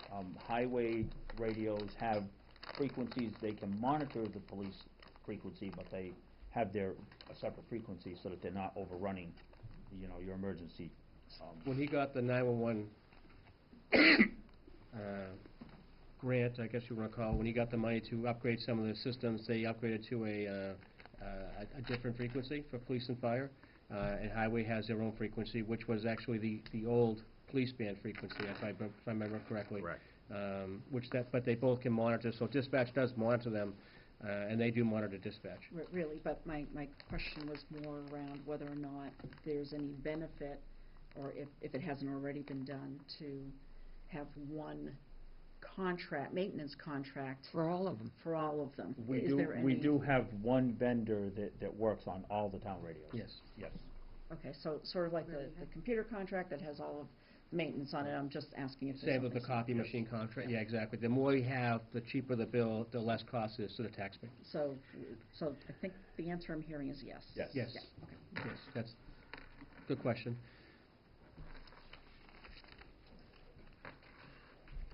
Are we all set on 133?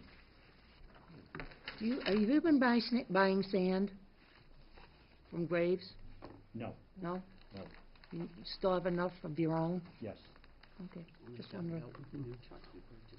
Before we Yes, move, can go I ask ahead. one question Yeah, then? absolutely, go ahead, Doug. So, I know we've discussed it a few times about stop using sand and use, alternative methods of, de-icing. Where do we stand, or do we have, estimates of what the cost to do the transition would be? I don't Operating have firm, costs or- firm figures for transition at this point. We're talking some pretty astronomical dollars. What I can say is that I am going to be working that within this year to try to figure out how we're going to be able to transition. You can't completely go to non-sand completely. You will use some sand on your dirt roads and places like that, and you will mix some sand. Most communities do mix a hair of sand with their salt or their other chemicals. They don't use as much sand as we use, and it saves you in cleanup and that kind of stuff. So yes, I think eventually we will. I think the biggest cost you're going to look at is a building of some sort to store your salt, because again, you can't store that salt outside. Yep. You know, the DEP and EPA won't allow that. It has to be undercover. So that's the big cost, and then you've got to set your trucks up. So Yeah, and I just think we need to, really firm it up so we can make some, good choices, because, the cost to screen sand and rent the screening thing and, the amount of time that it takes, it's gotta be costly, and the cleanup. He has 9 months, because he has 1 winter of sand left. His budget for fiscal '20 will be due on January 1, and he will need to present in the budget for fiscal '20 whatever the solution is and the costs thereof. So we got some work to do. Apparently. Yes, Liz? Is the other alternatives you're looking at, are they environmentally friendly? I have my doubts. And with the way everybody is thinking and everything, across, generally speaking, across most communities, looking at things that are environmentally friendly. So are we looking at going to something that may not be? I can speak a little bit to that. I went to a snow and ice seminar to learn about the changeover and snow and ice operations. And believe it or not, sand is more environmentally unfriendly than changing over.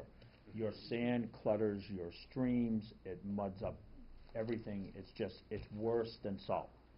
So the answer to your question is yes, it's more environmentally friendly. If I may, on top of that, there are other things that can be used that are environmentally friendly. The cheapest thing to use, unfortunately, or fortunately, however you want to look at it, is salt. There are other things, but they're expensive, and that's what municipalities. That's what comes into the equation.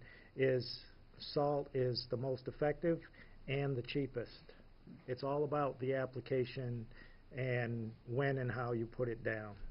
But there are other things out there, from distillery byproducts, agricultural byproducts, mixes of the same, but they're very expensive. And that's why communities, when they make a change, they're still going to salt. You see dead trees and stuff, it's over application and too many times of application and stuff. But there are other alternatives, but they're pricier, way more expensive. So if you have a ton of money, well, you could go that way, but not everybody. All the communities are the same. They don't have that money to spend that. Thank you. Well, it's an idea. Anybody else have any questions on this? Nope. Moving on. Next is page 138. Supplies? Supplies. These are generally most of the supplies. This looks a lot like last year's budget, as I said before.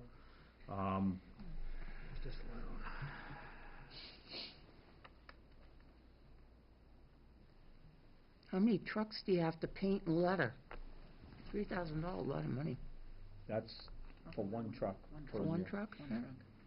I'm in the wrong business. Yes, Liz?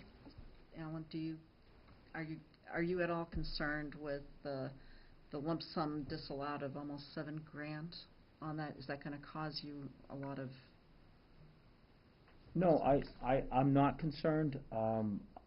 I spent an awful lot of time on this budget. I met several times with the town administrator on this budget, and I believe this budget is a good, accurate budget.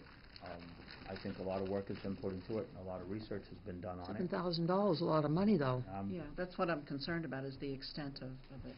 Where are you going to make up $7,000 if you thought that's what you needed? Where's it going to come from? Can't lay anybody off. Well, not in this portion of the budget. Yeah, well, because if we look at, if I may, Yes. if you look back at the purchase of services, there's 2,600, almost 2,700 out of that, another almost $7,000 here, so over just these two pages, that's almost $10,000. And my gut's saying that seems like an awful lot to have to absorb. It is, but we also realize the town's not a rich community. No, it's not. And I feel that I can stay within this budget. Okay. I just wanted to ask the question. That's fair. Any other questions on supplies? Just noticing something right now that I just wanted to ask. It says over here, and I think we just had something about the vapor testing. Yes. And it says on this here too, yearly vapor testing. So maybe you got it Is that a twice. duplicate, or is that something different?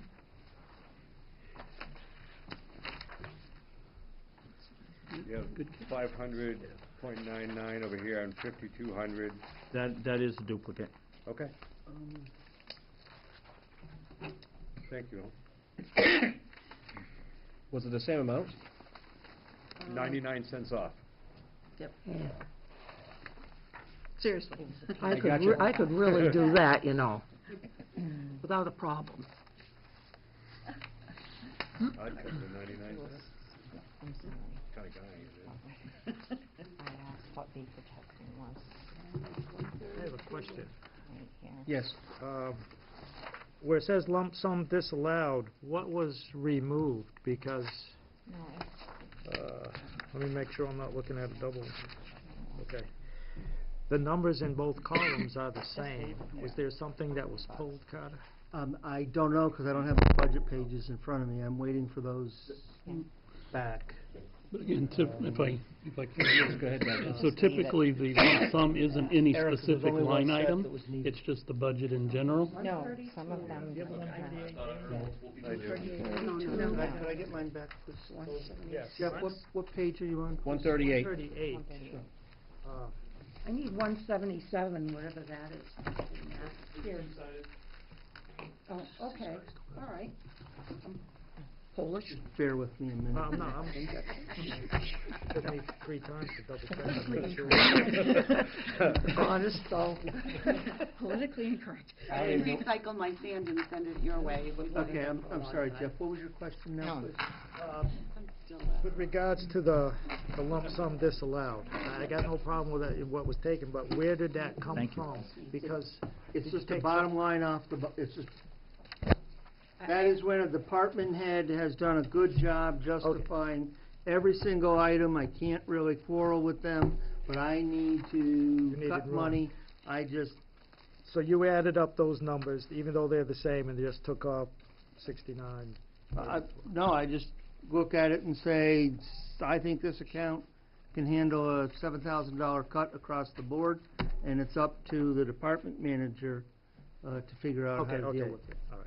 So That's you, why I was you just, asking the question. yeah, you just took it off his total, and he's gonna change Yeah, that. Okay, that's, the vapor testing I missed because we talked about that. I thought I'd caught that one.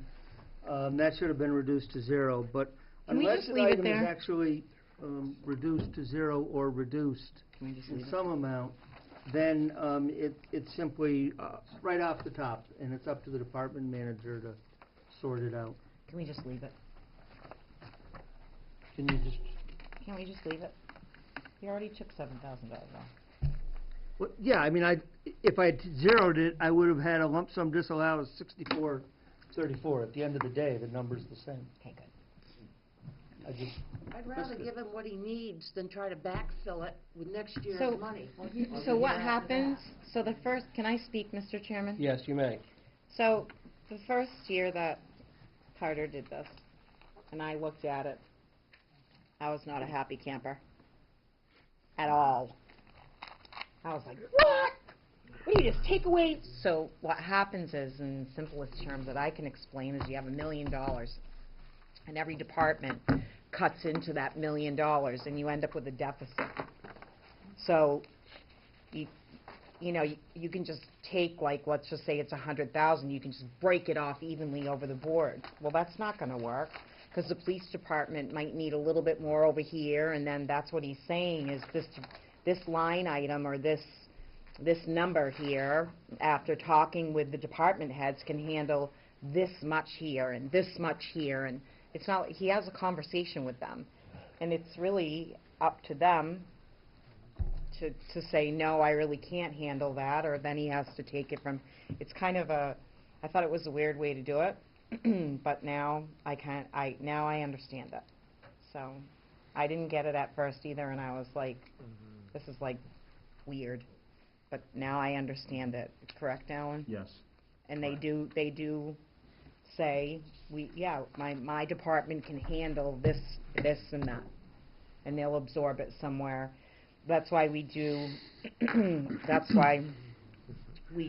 line items, so that they can interchange, instead of saying, oh, so if we just proved this line item, well, that's it, now they can't take from that, and that, and that, so, because now we have to keep going back. Well, we don't want them to have to do that. So, we want them to be able to say, oh, gosh, I need to, you know, it's not robbing from Peter to pay Paul, but they need to have some flexibility, and we trust them. So, It comes out of the 5,400 That's- total account. yes, out of there, but yes, thank you, John, for, Yes. I didn't mean that they get to borrow from their personnel account. Right. That is not what I meant at all, so thank you, John, for explaining that, Yes. but that's all. That's the umbrella. Thank you. I'm sorry, I didn't explain that No, well. you did very well. That was very well. That was my simplistic. Any other questions with 5,400? Okay. Moving on, thanks for the explanation pages too, Alan, I appreciate that. Took you some time, I guess. 146. And your memos. So 146 go into intergovernmental, which is the police details that we need to have. Police details, when we do a Chapter 90 road project, police details come out of Chapter 90. Right. When we do road work on the side of the road, on certain main roads, which the police department has a list of, which we also have a list of, we are required to have a police detail. That could be anything from repairing a catch basin to doing tree work on the edge of the road, or whatever, like Baldwinville Road, for instance. Yep. Because of the traffic and the amount of congestion, that is a police detail road. That is why this is in the budget. That's exactly what that's for. And I think all departments that need to, are following that guidance as well. Any questions with that? 5,700, which are the expense budget. Page 147.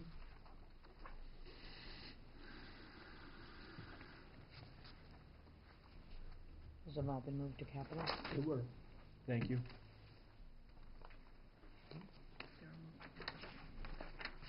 Doug, and you're tracking that, I would assume. Yes, we have those items in the plan. Great, thank you. Any questions with that? Because also those items have been moved to the capital plan. Excellent. I'm going on to, where are we now? Well, that's all we have with highway. Any questions with highway? What are you gonna do for projects this summer? Talk about that. Well, I mean, We, right now, we're working on the road surface management system. I am in hopes that they will have some information to work off of as far as our road work. If they do not, then we will have to look at it, and I will be talking with the town administrator and the select board on which roads are the most important to work on. I do intend to do some road work this year. I'm looking at a base mix of some reconstruction and some crack sealing and some various other types of things. I also am looking at repairing some culverts that have failed over the last winter that are essential. So those are some of the things that we're working on. excellent, thank you. You know, Alan, if they had sealed some of the cracks on South Road, we wouldn't be in the mess we're in right now. Had a problem with, Bud and I had a discussion about that. He didn't like it because he felt motorcycles were slippery. But the way things are, if we don't salvage what we have, Correct. my husband says that we're gonna have dirt roads. We'll just grade them and that'll be it. Well, Well, it would be a lot easier. Yes, Yeah, Mr. Chi, yes. proper application of crack sealing with a quality contract and the right spec is not just about sealing the crack, but you're also going to find a reflective grit that is put in that material. Yeah, well, they use that shiny stuff. Yeah. But once that's down, there is a reflective grit that is supposed to be Oh, see, I sprinkled over the neglected that top of part of it, that yeah. for exactly that reason. Well, if you're on a motorcycle, you don't ride down the crack. Well, that's the point of the grit, to provide that friction. I know, So, I hear it. that was a improper application, if that's what happened. Yeah. I will say that I have been out to both Phillipston and Winchendon last year to watch that operation, so we are looking at it. Because you're gonna have to do it, otherwise we're gonna be in, Dirt roads. yep. Yep, yes, Liz. Let me just ask one other Sure. question on, considering the roads. Have you ever looked at, and it just may be too expensive to do, in New Hampshire, they had invented this machine that goes along and it basically heats up a section of the road with that when they go to patch it, so that way they don't end up with as many potholes, exactly. They just don't, I've That is- seen it, I've heard about it. That is, I believe what you're talking about is it's almost like a hot box. It is. You can heat up the asphalt and patch your holes with it, with hot asphalt. The town of Phillipston has one. I've been looking into watching that to see how it works with them. What they do is they use millings, and they put some emulsion in with the millings, and it creates a patch that's hot under super temperature, and then they tamp it in. And it seems to work pretty good. It takes a lot longer though, and some Well, of the roads. how much blacktop did you use last year on South Road? Not a whole lot.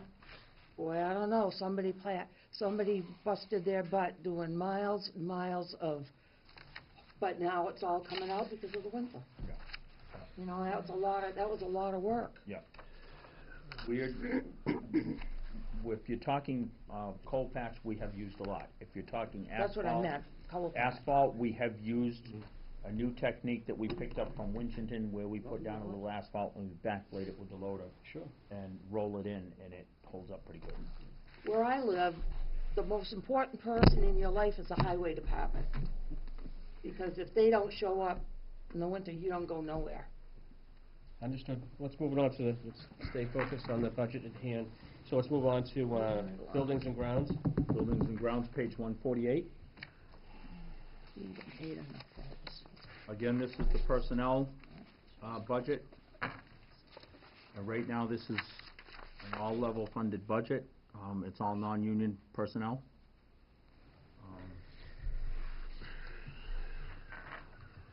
Go ahead. Same question as the last time, so you have 2 laborers, and both positions are filled? I have a foreman And a laborer, yeah. and a laborer that is full-time, and I have 2 seasonal positions during the summer months. But your 2 regular people are both filled? Yes. Any questions? And I also have the town custodian that does your buildings. He's part-time. Great. All right. 5110, expense budget. Page 149 is your employee support. Again, it's much like the highway employee support. A lot of the seminars and stuff are for safety purposes. The buildings and grounds, being non-union, do not fall under contract, so they don't get union uniforms. We purchase them some safety shirts and some safety jackets and things like that, so they can be visibly seen out there on the commons. Well, that's part of the statute. Yeah, so this is all under, most of this is safety stuff that we provide them to be safe on the job. And these cell phones, are they part of the police department, or are they part of the town? They came from the police department. Okay. Can we look at that too? On is she here? The contract for the phones, Yep. Thanks. Mr. May, you have a question? That was it. Okay. Thank you very much. No. Any other questions for 5110? 5200, Page 150.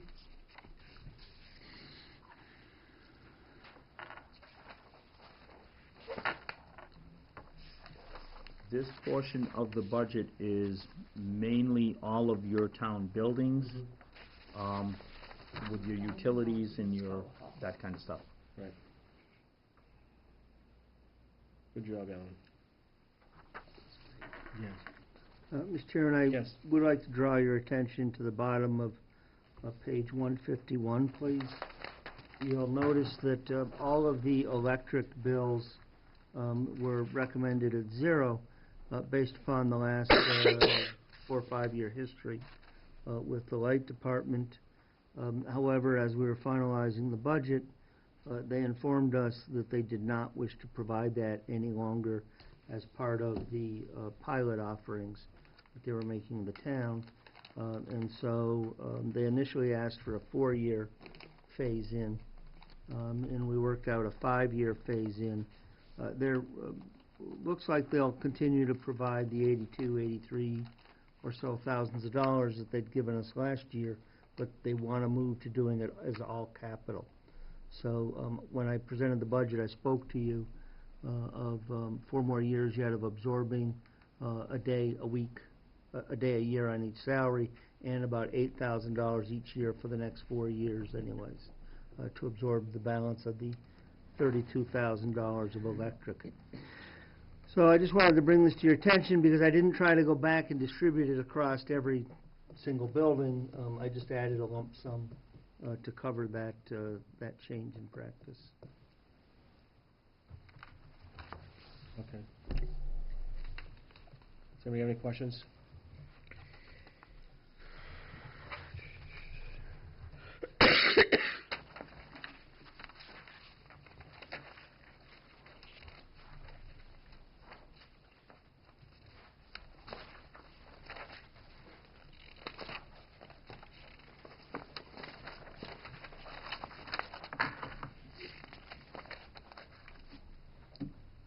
$5,400.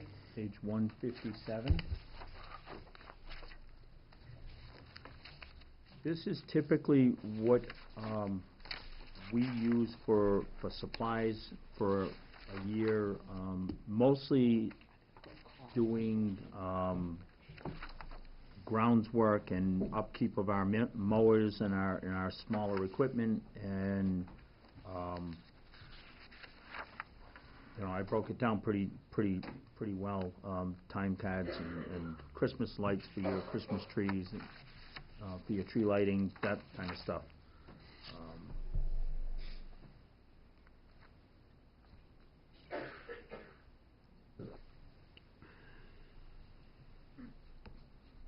I just wanted to make sure that was okay. Thank you, Bill. Choking on something. Sorry. I'm sorry, Alan. No, that's okay. So, so on your the veterans Memorial Day flags and buses, the 1,500, that's still going to be the same? Yes. In years past, what we had was soldiers and sailors, firefighters, Memorial Day, Veterans Day. There are 3 or 4 different accounts.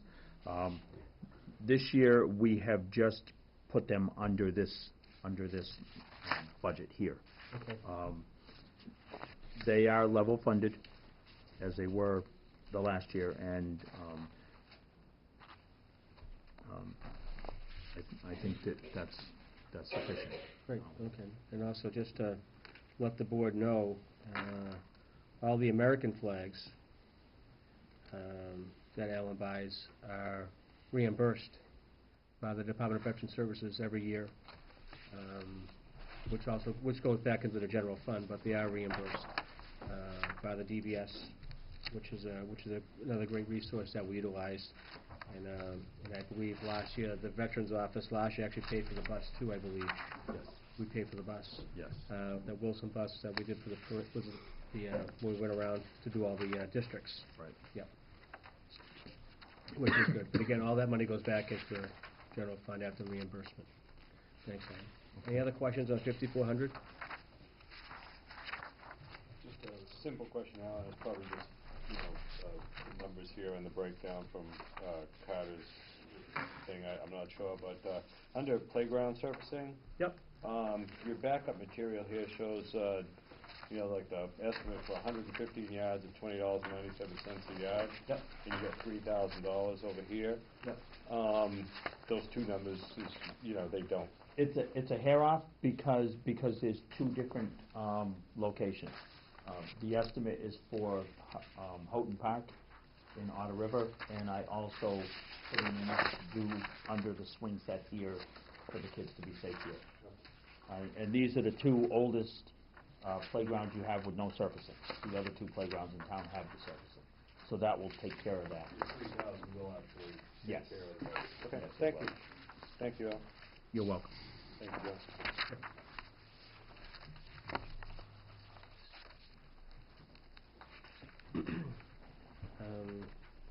Anyone else have any other questions? 5400?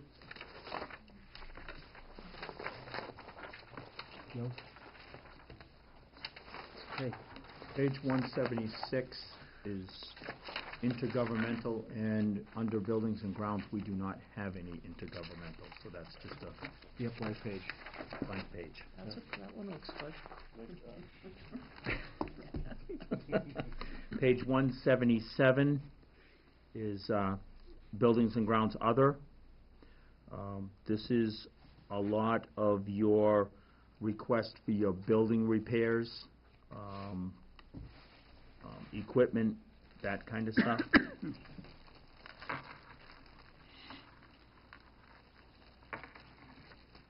Under your building repairs, what I targeted this year was some ADA compliant type requests, and also some electrical panel type things, because I felt those were priority. Is that the ADA door here?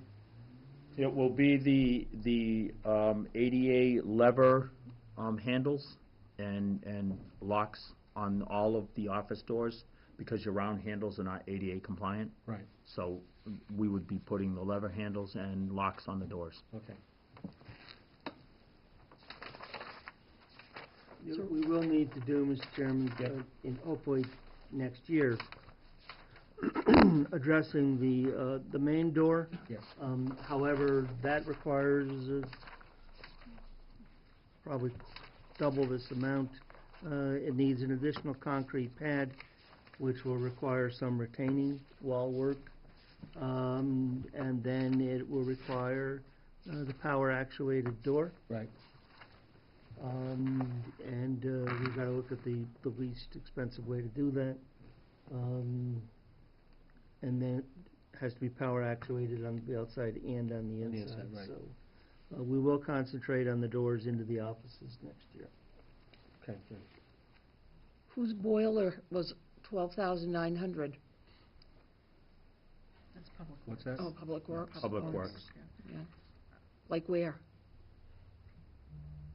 In the highway garage. Highway, okay.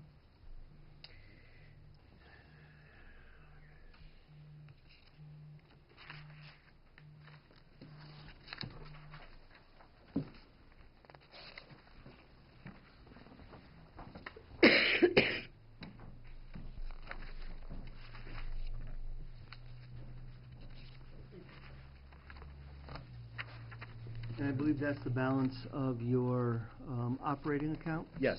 Or with the exception of snow and ice. Correct. Can you help me and point us to the 205. 205? Thank you. So snow and ice is on page 205. Yep.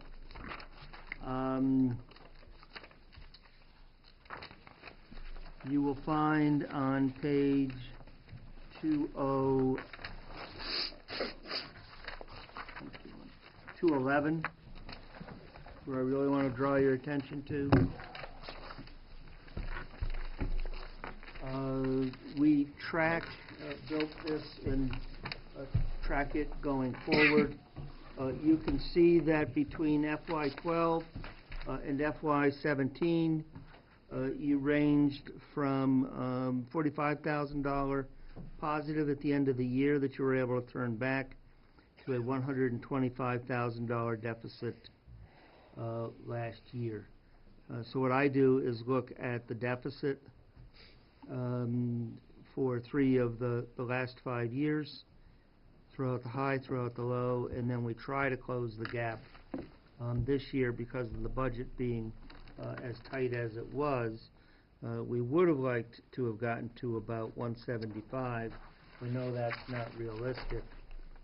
So instead, we're only able to bump it a little bit, 134. We're only able to come up about $1,500. So we can deficit spend it, but we do have to close it prior to setting the tax rate. So this budget just has a immediately going forward around a $45,000 potential problem depending upon the averages. And there's no such thing as a average winter. They're all over the plot as to what they can be. So we'll keep trying to bump that up a little bit each year and hope that at some point we'll have an opportunity to at least get a little bit closer to where we need to be.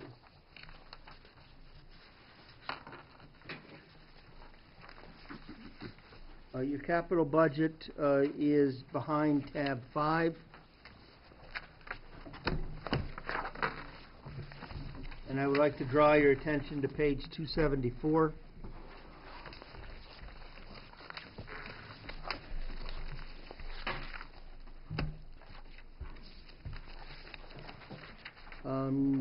Depending upon the will of the voters in these bodies as to what they'll take forward and recommend, we are scheduling the acquisition of a 1-ton dump truck with plow, wing, and sander. That would be financed over a 3-year lease with the proceeds of the local option meals tax. We're looking to replace one of the mowers so we can have those 4 mowers on a 4-year rotating replacement basis. And it appears that the municipal light plant will cover that. Alan's given you a fairly detailed memo on the labor savings with the infield groomer. That would be cost shared between the Templeton light plant and some free cash. Cemetery garage roof. The Gilman Waite irrigation is a combination of the balance in the Pajori fund, some overlay surplus, some funds from that were donated to the Recreation Commission and then the school district, and some AC up at the fire training room at Templeton Center. Anything that was energy related, we have before the select board Monday evening. Laurie Guido will come in and present, now that we fully understand what it takes to become a green community. She'll be coming in, it's on your agenda, and she'll explain all of the things we have to get done by October 30 or 31, however many days are in October. 31, thank you. And then based upon getting all those things done, we should be eligible for something on the order of $130,000 roughly in March. And so anything that we thought we could use that grant to pay for that was in Alan's capital budget or his operating budget as a project, we preferred at this point. Obviously, if this board decides Monday evening that it does not wish to go forward with the Green Communities application, you did sign off on a grant to study it, but what we did was we kind of took a step back to make sure we could truly understand it ourselves and make this board aware of everything. We'll have to revisit that scenario, but that is the capital project and what it is dependent upon for the several DPW units. And all these items were submitted and vetted. With the capital committee, we may have some variations as to what should have been held or funded or how it was funded, but I do believe everything has gone through the process. Bill? Yep, absolutely. Yes. The police department received 2 new cruisers last year, right? No. I'm under the impression that they received, that the town paid for one and another cruiser was donated. So, I'm trying to figure out if that's accurate. If it's not accurate, I apologize. But They may have been in separate fiscal years, but that is, in calendar year terms, that is accurate. okay, so Yeah, 'cause I guess I gotta ask the question. I mean, if we're so tight on money, why another brand-new cruiser if they got 2 new vehicles last year? Sure. Because they have one that's almost out of commission, Um, right? They have one that's like, Eric, do you recall what page that schedule is on? 279. 279 has the rotation. Thank you. I'm just, I don't mean to pick on the police department. They need their things, they need stuff, but. No, not at all. If but- you could turn to page 279, please, I'm told. You're gonna see the cruiser, inventory, and the mileage. And so which one are we And looking to replace, if I may? They're looking to, gonna be replacing, I believe it is A9, the 2009. Actually, it is No. car 11. C11, yes. It's car 11, the 2011, which as of the time this chart was prepared, in mid-January, had 123,000 miles on it and had a number of issues already. And we'll probably have about 145,000 plus or minus miles by the time it goes to be I can, traded in. I could speak to C11 a little bit. One of your problem We- children? Yeah, that is one of my problem children. We do maintain the cruisers. C11 has had a bad transmission that we have been babying, and I mean severely babying, to get through the year, because we're hoping to get this cruiser. So, there is a need there. Can't rebuild it? The car is not worth rebuilding that transmission. It just isn't. So the intent is they've got the 7 cruisers plus one that they can get from the drug seizure program from time to time. So the intent is to try to replace one every year, so that we're getting 7 years out of them. That's actually quite a long lifespan for these cruisers. And it's going to take, it's going to be a while. It's going to be touch and go to get even onto that rotation schedule, because you can see the mileage on some of these things and what they put on. I get it, it's just, my family personally tries to get 250,000 miles out of a vehicle beforehand, and we only have 2 officers on at any point in time, and so I'm, we're all saying we're tight on money, and I'm just trying to figure out why we need to have X number of vehicles always sitting in the parking lot at any point in time. Well, the biggest, cop and a bad well, the cop. biggest thing is this, and which, again, most people kind of have, they don't understand, not that they don't understand, they understand, but the bottom line is, you have a cruiser, you get a call, you're on the way to the call, car breaks down. Who becomes liable and responsible? we do. This town does. This town as a whole does. So we have to give every tool and resource, especially to the emergency departments, such as fire and police and highway, as much attention as we humanly possibly can. That police car is a pair of handcuffs to a police officer. It's their duty equipment to get, because if they can't get to the call, then they're not I'm any. just suggesting that you just sideline the car and not get a new one next year. That's all I'm suggesting. Well, we're trying to get on an annual basis of getting a car. Well, not when you have no money. Unfortunately, even when you have no money, you have to take it from someplace else to make money to have it, because that piece of equipment is detrimental to the security and the safety of this community and the people that live in it.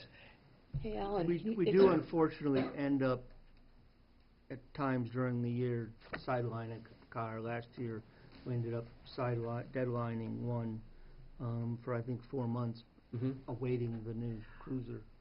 The other thing I just wanted to say is You that answered my question. these get a lot of hours. If they had an hour meter on them, these are not driven the way you or I would drive. There is a lot of idling on them. There's a lot of jackrabbit, start-stop kinds of stuff. And I can tell you that from experience that if you can get onto this rotation and then stay on it, you will see some of your maintenance costs flatten out because you'll have several cars on warranty, newer cars. When we did not replace a car in one community, we could rely that our maintenance costs would go from 10 or 12 for a fleet of 10 to 16, 17,000. Every year we tried to skip one. Okay, Yes, fair enough. yes, Jeff. I don't know if that's the particular one, but there was a Crown Vic that had been rebuilt for the police station rather than buying them for the police department, Yeah, I rather than remember buying a that. new vehicle. So if that is in fact the car, it's already been rebuilt once. I think that is the car. Probably. It was a Crown Vic, Yep. and it was completely redone at a cost Okay, of well, about that's it. 12 grand. Right. So it's already been rehabbed once. Yeah, well, like I say, we work on it, So- and I know how Resurrection bad it isn't is. pretty. Some departments have tried that. They drop a new motor in, they drop a new transmission in, if they drop a new rear end in it. But the rest And of the it costs car's a piece of 10 or 12,000 crap. bucks, and Exactly. It's exactly what it it just, cost. And because it was ready to die, but again, the money wasn't there, so a new cruiser was about 40, and this was 12 to rebuild this one. So it's already been redone. So once. everything else doesn't work, you can't So- roll the windows down, you can't turn the heater on, but you, It's already had 2 Band-Aids put on it. Right. So it's time to... All right. Great.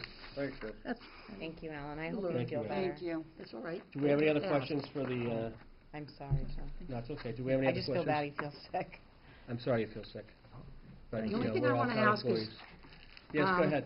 The infield thing, groomer, what, I lost it. The mower? I'm all- 277 or 274?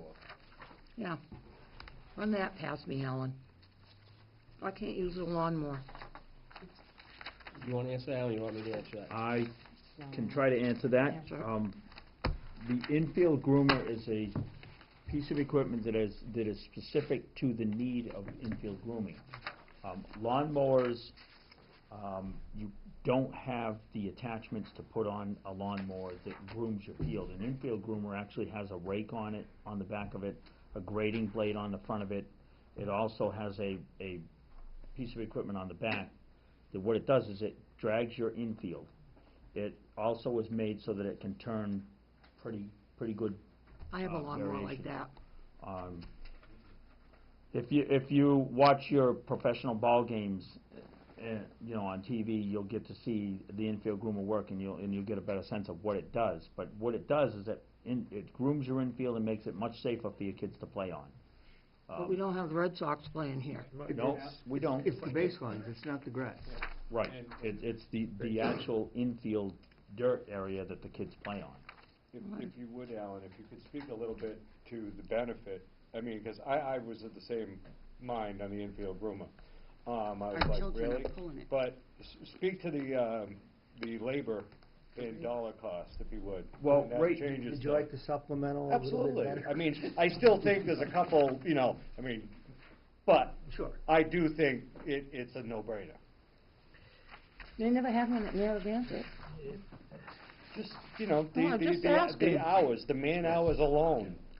All right, just Makes it- asking. That's similar to what it is. I just want Yeah. something to make Also- sense to me, that's all. It Yeah. pays for itself the next number of years. The right? selling Oh. of Gilman weight I can for drive that. tournament play and other things to really be able to use that park and market it for more things than just Templeton kids to go up there and play there, which could become a funding source for Yes, it things could. like the rec department and other things. It will probably pay for itself in the long run.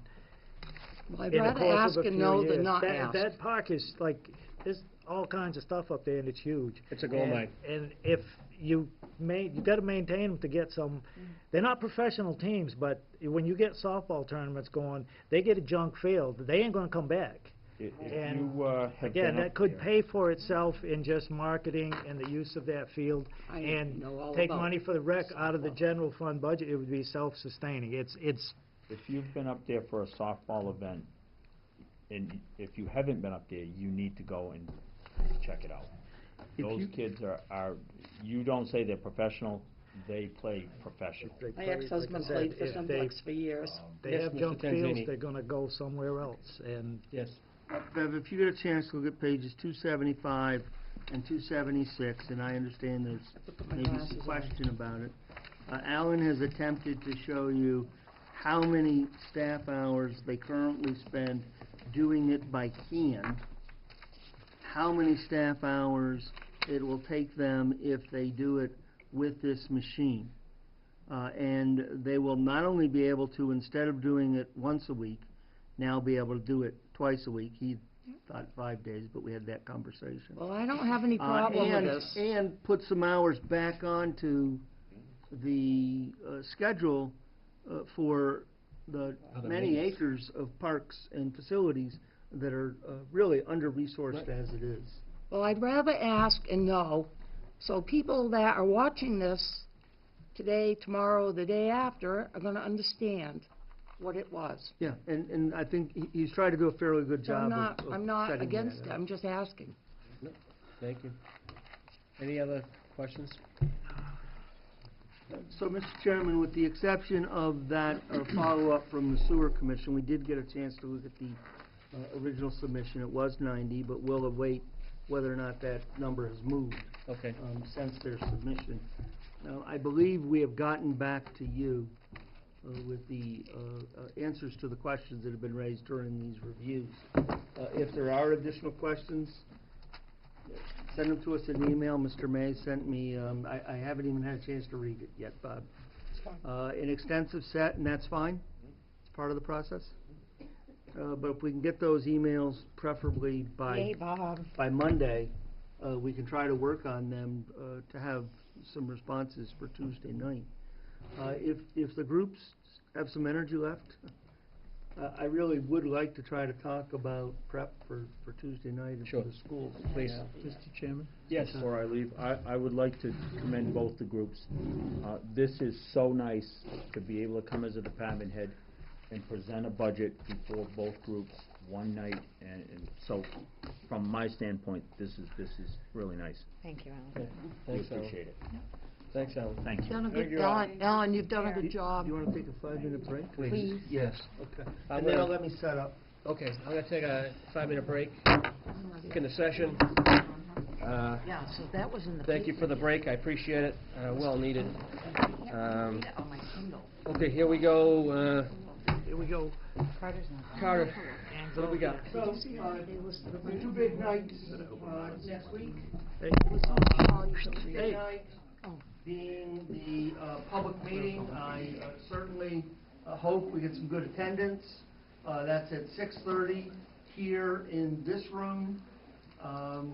We've posted it on the web, we've posted it every place we can think of. We took a small ad in the Gardner News. And this session Tuesday night is really for those folks who have ideas about revenue, ideas about alternative cuts, questions. They look through the budget book and they don't understand something. And for anyone who can't be here Tuesday night, we put in the advert in the posting that if they could, email us the question, give us a call, drop it off, we'll make sure that you're aware of it and we can get them an answer. So that's Tuesday night. That's also kind of prep night for the school district. Because based upon last night, they did schedule a meeting of their finance committee Monday evening. Hopefully we'll have an opportunity to have some conversations over the next 2 days. And that's an open meeting. It is an open meeting. At 6 o'clock. I believe, right, at the school? Yeah, I haven't seen the posting, so I don't know where they do their finance committee, meeting. Usually in the central office. In the central office usually? Yeah. And it is open to meetings, so, I mean, please, I encourage the Right, we'll public be to in approach. session here. Yes. But for anyone who has those questions, and then back Wednesday evening to see what happens. So at this point, you're dealing with the potential needs that we discussed the other evening, and you kind of settled in on, subject to what happens Tuesday, and then your formal vote. An override of $376,820, which is 60 cents a thousand, or on the average home, $120 over the course of the year. So we have that issue, and then we have whatever number the school gives you above 6.2 million. So one of the things I've been asked to put into your thought process about your reaction to the school if they go above some number that you're comfortable with. And this person that asked me to put this up here as a potential response to the school clearly grew up under the influence of Nancy Reagan. That would be me. I'm always dating myself when I do these things. I suggested this was a Father Knows Best sweater. Nobody knew what I was talking about, so I said Mr. Rogers. So, I mean, with respect to the school, that's certainly something for you to think about. Now, for Tuesday night, if, or depending upon what happens here, you know, I've had people ask me about, well, what about this, what about this, what about that? But I don't have any formal approval or direction from the board. Are there revenues you want me to explore? Are there alternative cuts you want me to explore? And if there are, we can take some time Monday, Tuesday, and try to be able to tell people what the number is. Because trying to do it on the fly always carries a certain risk. And we need to look at, if there are layoffs, we always need to look at employment, and you know, there's some side costs there that you end up eating down the road that you may not see. So I guess my question is, as you asked me last night to prepare a sheet, which I presented, what is it you want me to prepare for Tuesday? Is it nothing? That's fine. I could maybe go try out, you know, a new hiking trail this weekend or something. If it is something, then we can get to work on it. Okay. And Bob, I haven't had a chance to look at your 7 pages or whatever. Oh, come on. I don't know. I thought it was 7 questions, now he's 7 going pages. 7 pages. Yeah. No, I thought no, it was no, no, small. I no. thought it was If 10. it's 7 pages, I said the wrong thing.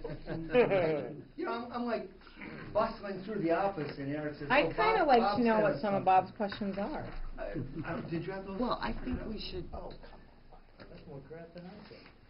No, I just Well- said some very simple little questions, and no big deal. 7 pages of very simple No, little it's questions. 7 questions. Come on. Question 1. These are detailed questions. You know, we in the assessing budget, we listed 6380. Is this still required for vision software support, even if we have the update? Yes. Yes. We went down that one. Yep. You know, a question in the chief's truck repair. If we're going to get the new truck, maybe we don't need the 3,000 in the fire department. Some things like that. Do we need the cell phone here? Gotcha. I listed something in unemployment. If the override passes, what happens to those funds, because you don't need them at both places? We must have been matching wavelengths this morning. Could we somehow work out a plan to share our library staff with NRSD? Send an email to the superintendent this morning saying, I don't know if this works, but we have a certified librarian. Could we cut her hours at the library, backfill those with aides, and then have our certified librarian serve as your certified librarian if they don't have to be in every library on site all the time. So we sent that out this morning. Awesome. Employee health, going to the 5.69 or 6.01% plan. We had a 6.25 target. And then some suggestions on the Meals on Wheels program. So easily answered, with some of them actually in process. Good questions. Good questions. Great And I really appreciate them ahead of time because it gives me a day or two or so to kind of work out the answers for y'all over the next few days. It's refreshing to see that we're pretty much all on the same page. It is. It really is. Yeah. So, I mean, if you have specific things you would like me to monetize for Tuesday, fine, we'll work on it. If not, I've got the book, we'll come in with the budget on the laptop, and I think, we'll be within some range of being able to develop an answer.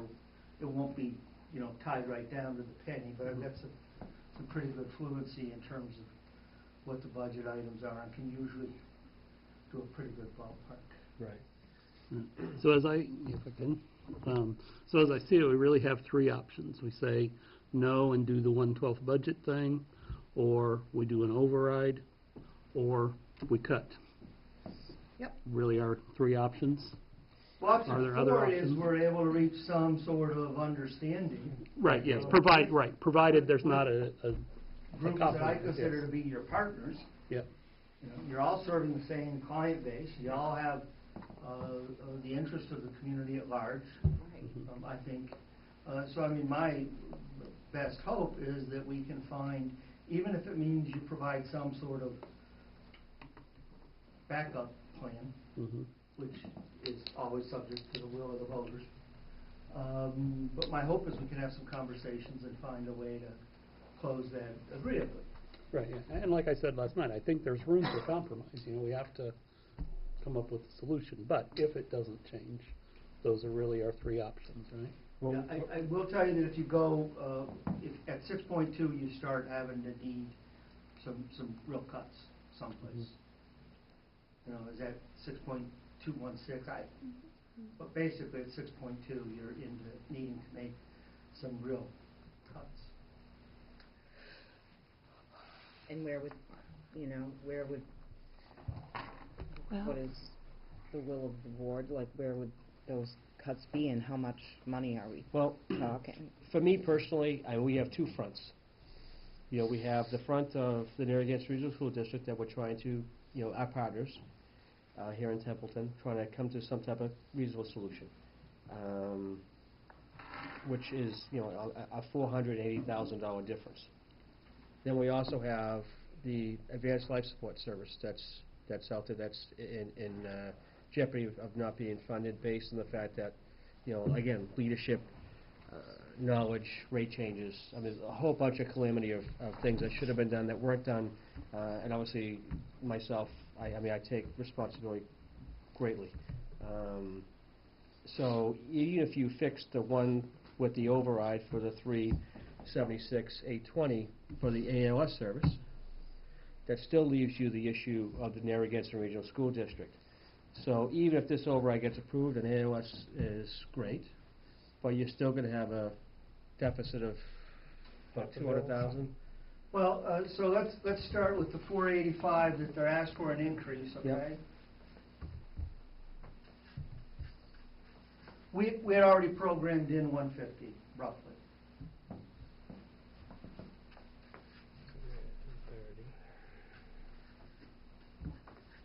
335.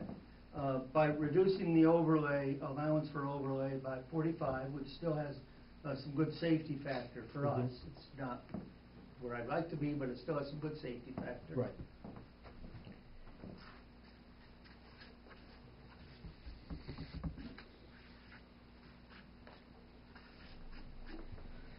So if they stand on what they presented the other night, we would be looking at trying to close a delta of roughly 290. Is that 275, 292? I really don't know right this moment, but it's in the 275 plus or minus range.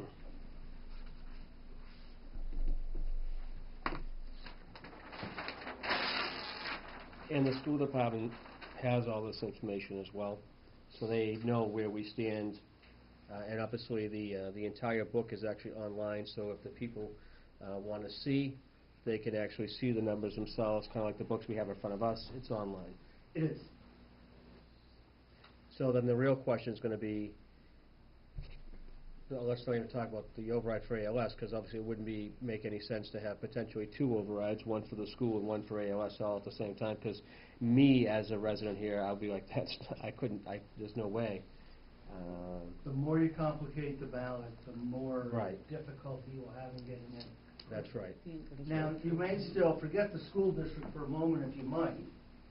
You have the 376, and you may get residents on Tuesday night who say, well, haven't you looked at anything else? You know, could you do this, could you do that? And I guess this is that, could you do this, could you do that? How much is saved if you do this?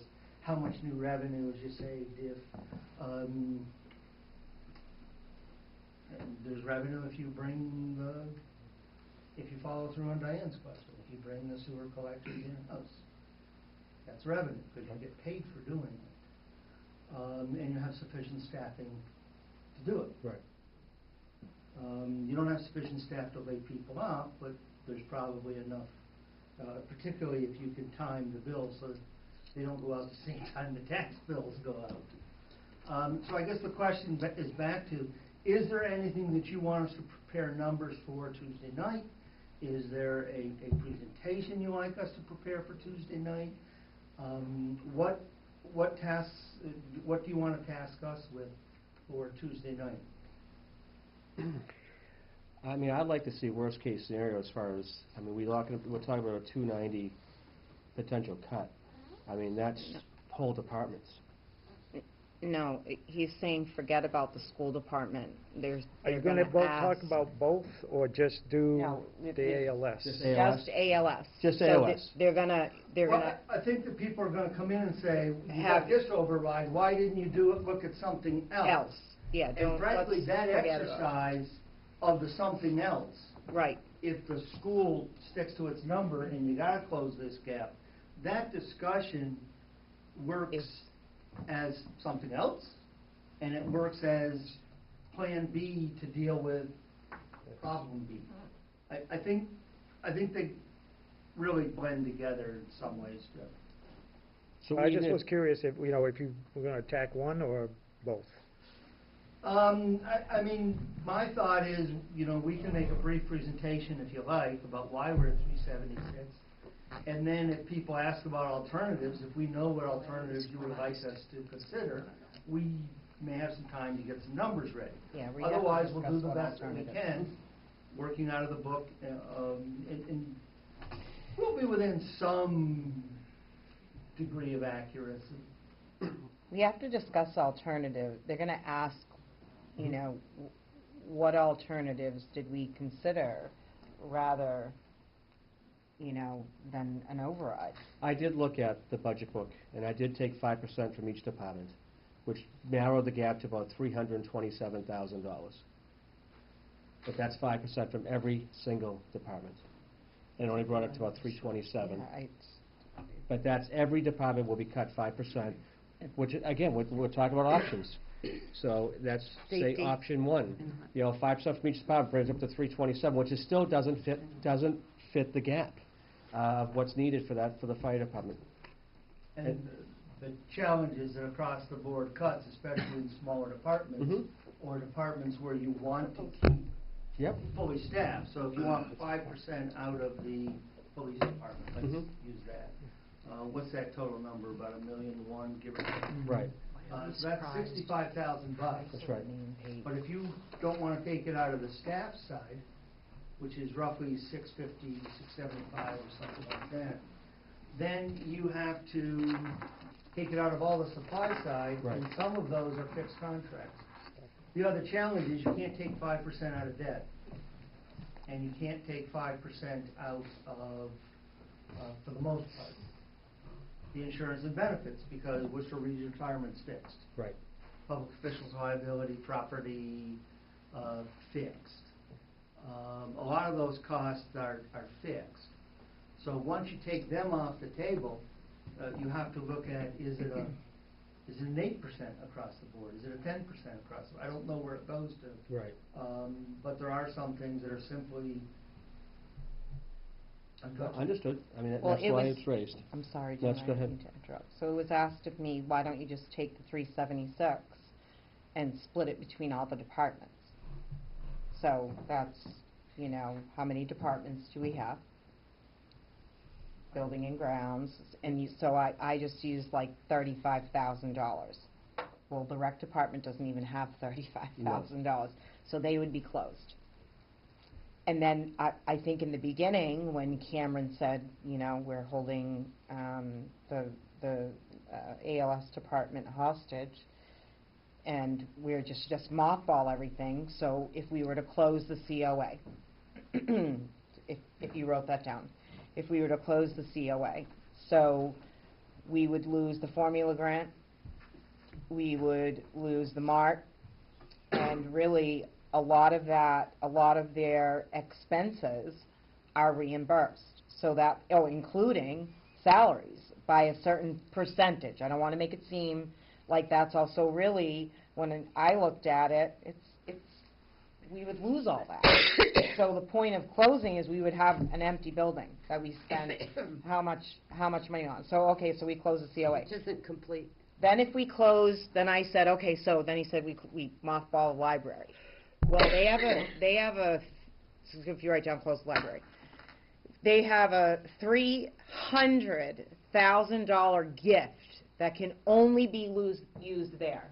So that money would just sit and sit and sit for the next however long. So if you close the library and decide 6 months from now, oh, I'm sorry, we did the wrong thing, it takes a certain amount of time to be able to open the library again. And forgive me for not knowing how long that is.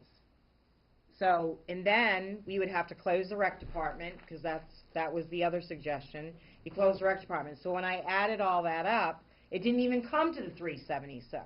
Plus you have to remember that the library gets state aid that they're required to use. So so then we take part of it away from the police department, and we pay, we already have needed a police officer. Then we have to cut some of the fire department, but yet they get revenue. So anywhere I looked at cuts, it wasn't possible to be able to do that, to come up with $376,820. I couldn't figure it out. If John, you have close to the recognize. library, you lose the option of the certified person getting shared.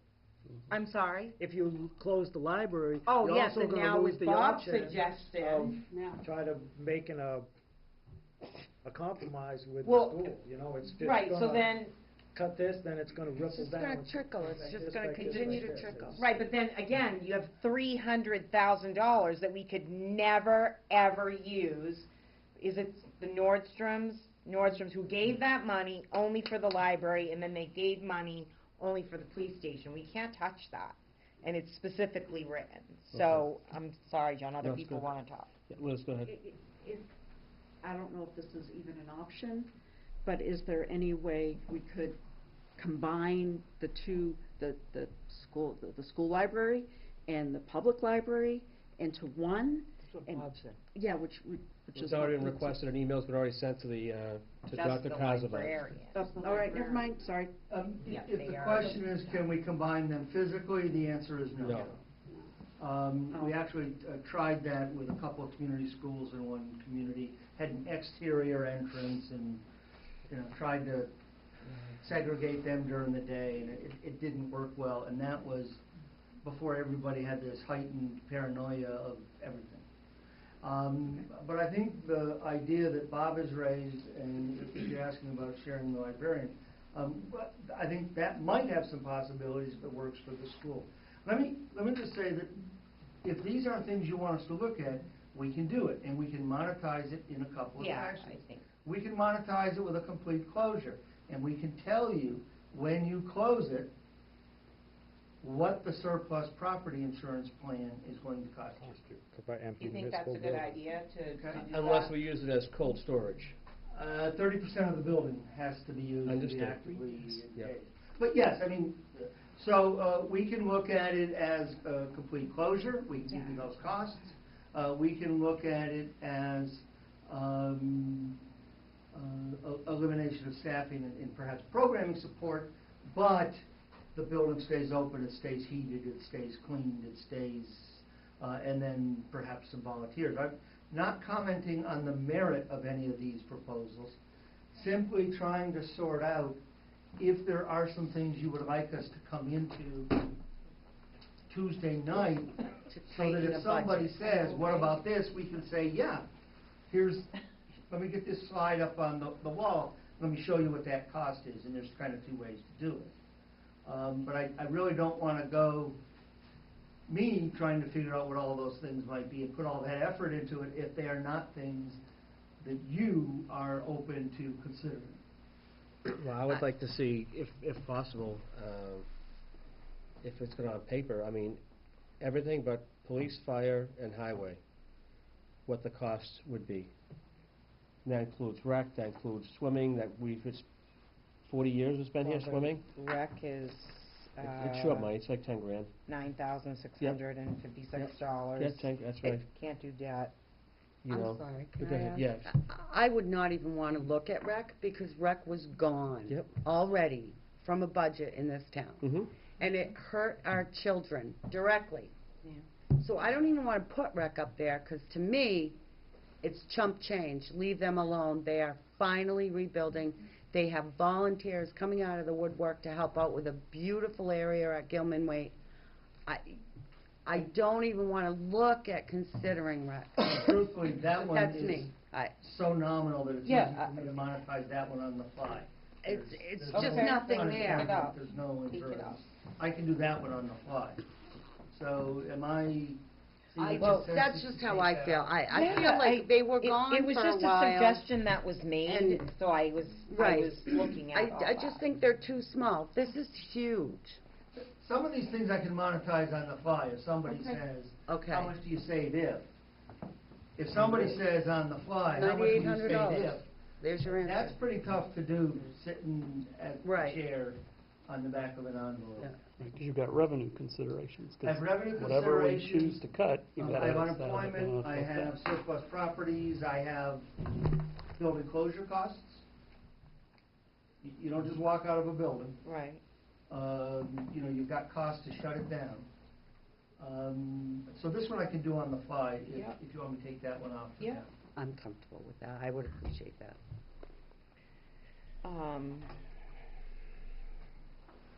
So I assume there was a consensus of nodding heads? Yeah, yeah, take that off.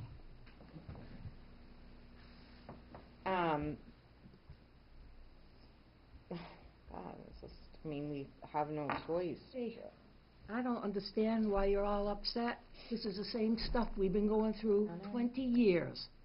I told you 3 years ago, So, let's we would be see. in this mess right now. Question, If you get a dog food budget, you can't eat steak. Unless we get some industry in this town. It's on the backs of every elderly person, young person. I don't want to see our young people get beat up. We can only do what we can do. And the failure to even think about that, shame on you. Because there are a lot of people in this town that don't have the extra money. It ain't just pennies. People my age or older, when they worked, they didn't make no money. People worked in wood shops. No, I understand. I've talked to people on Victoria Lane Okay, this who are is not- absolutely going We're trying ballistic. to, But you know, this you isn't- have to look at everything, even if it hurts. it's not the blame game at this point. What No, it is but I'm now is telling we're you, trying to, Question, No Carter, surprise. that I need your expertise on. We have, and I'm looking for them, we have some town meeting articles that set money here for this project, for this, for this, for that. It's still sitting there. Yep. And it was appropriated last year. If it's not going to be used, and it may add up Can you to, give an example, John? maybe like, $100,000 for COA siding. no. There's a good example right there. Well, what The, is, I want to know what Jeff's talking about. Okay. That's what he, the special articles, 17.5 for a combination body, for the highway, but I mean, the money's sitting there and Yeah, hasn't been let me- used. Let me address that in two fashions. First Here it is. is if there I was don't know a how much it's gonna, suggestion that came out of the school committee, that, from one member of the school board, I don't want to say it was the whole committee, that we use free cash. So let's say that you don't need some, you decide you don't want those articles, you're going to roll that money back to free cash. My position would be, it's still only capital money. It shouldn't be used to start subsidizing your operating budget all over again. That's the first For years. Second, some of the projects, that one just went out to bid. We're waiting to see how we buy that one out, so we can then proceed to the other projects, because if we need to steal some of the money from the Templeton Common Fire Roof, then I need to steal some of the money from Steal? here.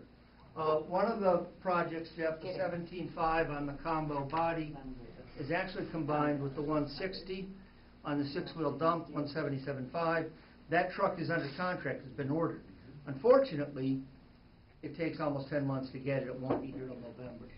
So I'm happy to go over those with you one-on-one, but I would say that sort of organically, to use it to close your operating gap, We shouldn't do it. what are you gonna do next year? well, that's my take, but it's only gonna We've been be doing about that. It doesn't 200 work. grand. And again, you can mothball stuff, you can cut this, but next year and the year after, what do you do? Unless this town has substantial new growth,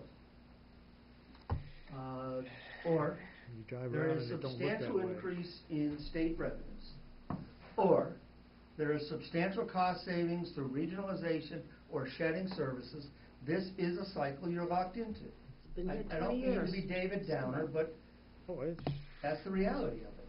When you create an EDIC, it takes a long time to take effect.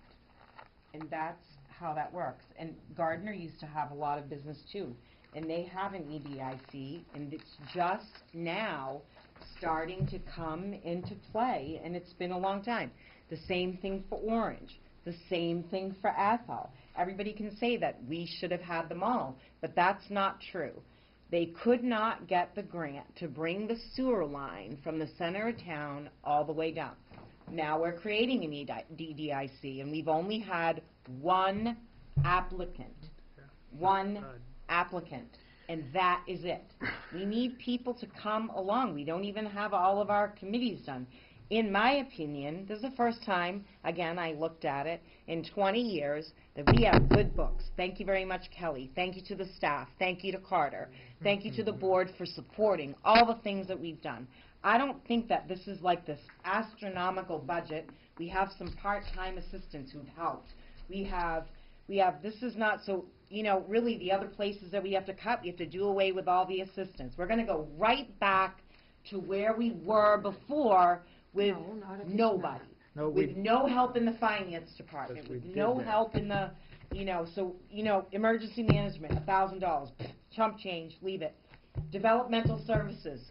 Lori Rita does an amazing job. She does so much work with so little money and not a lot of people. And she's brought back a lot of services with very little money. And the highway, combining buildings and grounds, I wasn't like all in favor of that in the beginning. And I think that Alan Mayo does an amazing job, and he's brought all those people together. But we have to make some tough decisions possibly. I hope that we don't have to. I hope that we're going to do the door knocking and the signage and all of that kind of stuff, and that we're all going to be on board. But this is, you know, this is Templeton. You know, the school has, what, a $15 million budget compared to our $5 million. 22 million. 20, I'm sorry, I'm not good with numbers and keeping that all in my head right now. I'm still like, you know, trying to come back. So, you know, this isn't anything, okay, so we can't cut snow and ice because we're trying to build it back up, right? Well, I don't know. Veteran services, oh, I so don't want to go back to being like regionalized. We're just at the spend more point money. where we're, right, we'd spend more More money, money. but we're just at the point where we're actually servicing our vets. We're servicing them. That makes me happy. Okay. You know, the library, what do we do with that money? I mean, where do we cut? Where do we cut? So, Where do we cut? one technical issue on snow and ice. Yes, sir. You've been down this road. Because the I town know, got and I don't burnt wanna before- do it. And you They got took a burnt before doing bad, that. bad turn.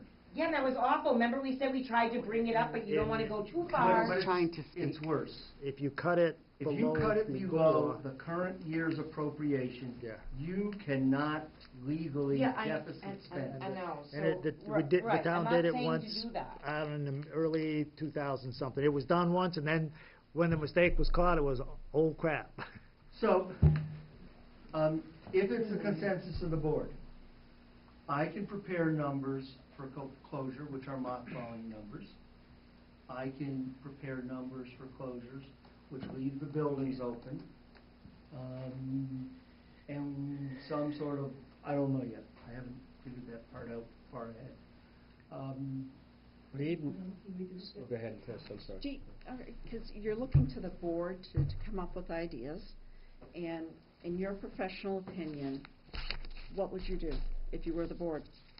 What would you be looking at seriously, what would you be Do you doing? see any heavy in our budget? Just say no. Okay, but That's what I would do. We've done that before. We've done that before. There's, I mean, If I was told, no way in hell will we support the 376,820 override for that bucket of services. Here's the number that we'll support, and the other evening it was 60 cents, it's kind of the threshold. But you gotta come up with a different bucket of things. These would be the start of where, that would be where I would start. And then I'd have to see what that number looks like, and then I'd have to kind of pick my way through it. you've been working with the budget, and please, this is going to come out wrong, so I apologize in advance. You've been working with the budget, so you must have some sort of sense of areas that it may not be the full 300 and whatever thousand, but I don't... These would be the first three things on my list. Retiree dental insurance would be on my list.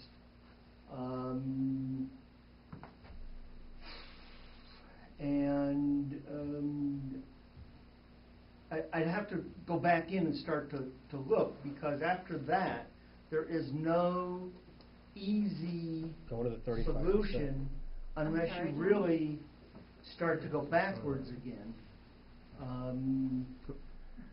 With, what's the seasonal labor in buildings and grounds? That's probably $30,000 altogether. That's what both of them. That's what both. That's for the two of them. That's for the two of them together. Can I ask something? I really have a problem with closing the library and closing the COA. Why don't you reduce the hours at the Council of Aging? Doesn't save you any real Doesn't money save at any. the end of the day. If you reduced hours across the board, see what it would come to. If you don't look at it, you're not gonna know. Well, the problem is if you lose, if I may... Well, you can't close the library, because the people in town won't have anywhere to go. They can't go to garden. Well, that was my point. So That's that- right. this was Right. fiscal That was my point. 17, if you remember. You had a full-time director, a full-time program, you had a half-time a program person, you had a .75 dispatcher, and you had a .5 bookkeeper, okay? That's what you had when I got here. And when we went through the last round of cuts, what I called the gap closure, if you'll remember, we had to backfill the budget. That was eliminated, and that was eliminated. We've already eliminated 1 1/4 people. I never agreed with having some of the buildings that we don't use a lot open. You could look at some of that. Then name one, Name one. I'll Sit put down it and up think here, about it. and if I get, consensus Because you're directions gonna from the board, you're gonna I'll... have to do something, because What it's, building? we cannot keep, Okay. Go ahead, Jeff. Closing the building is, you just can't say, well, if I close that building, I'm gonna save 50, because you have to think of what the insurance will be on the flip side. Laying off seasonal laborers, your unemployment will go up. there's two members of the advisory committee that has been there, done that before.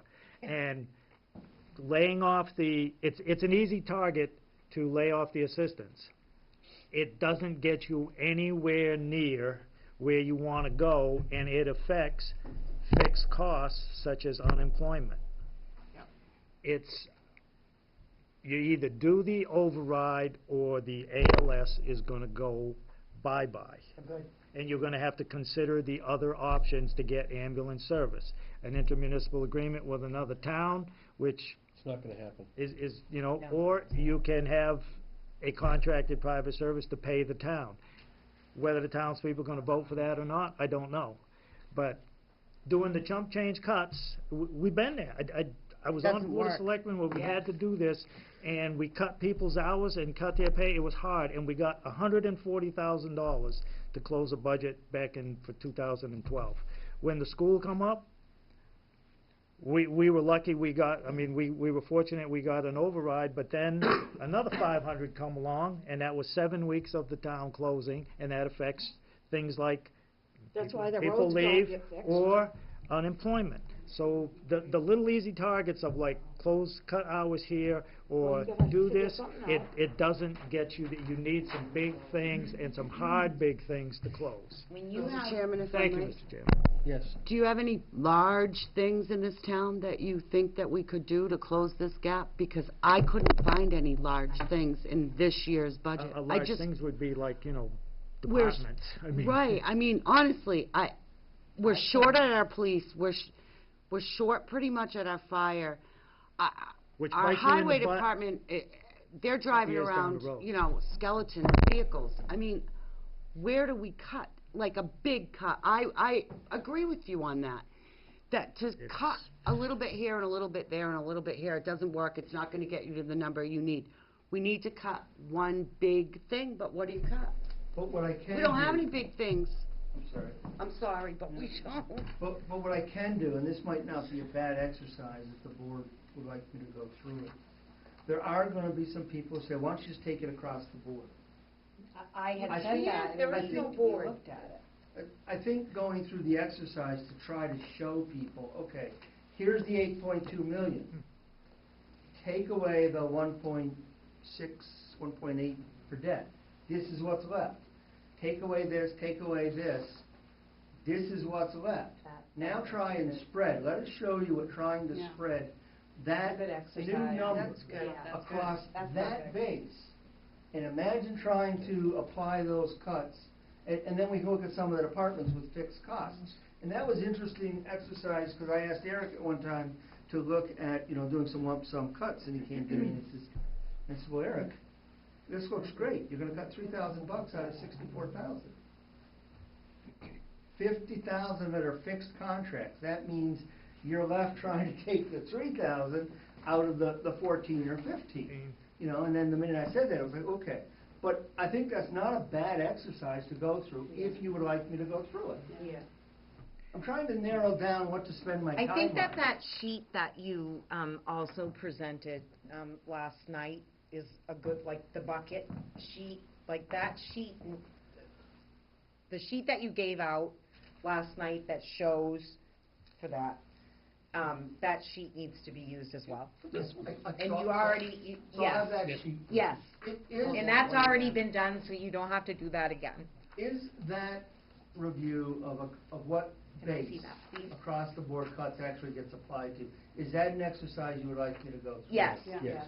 Well, Yes, please. that's really the only exercise you can go through at this. It- I it mean, it it really only is. demonstrates only the choice need for we the have. override. And What's that? It demonstrates the need for the override does. because It does. the options of chopping And is not gonna get you where you need to go. Right.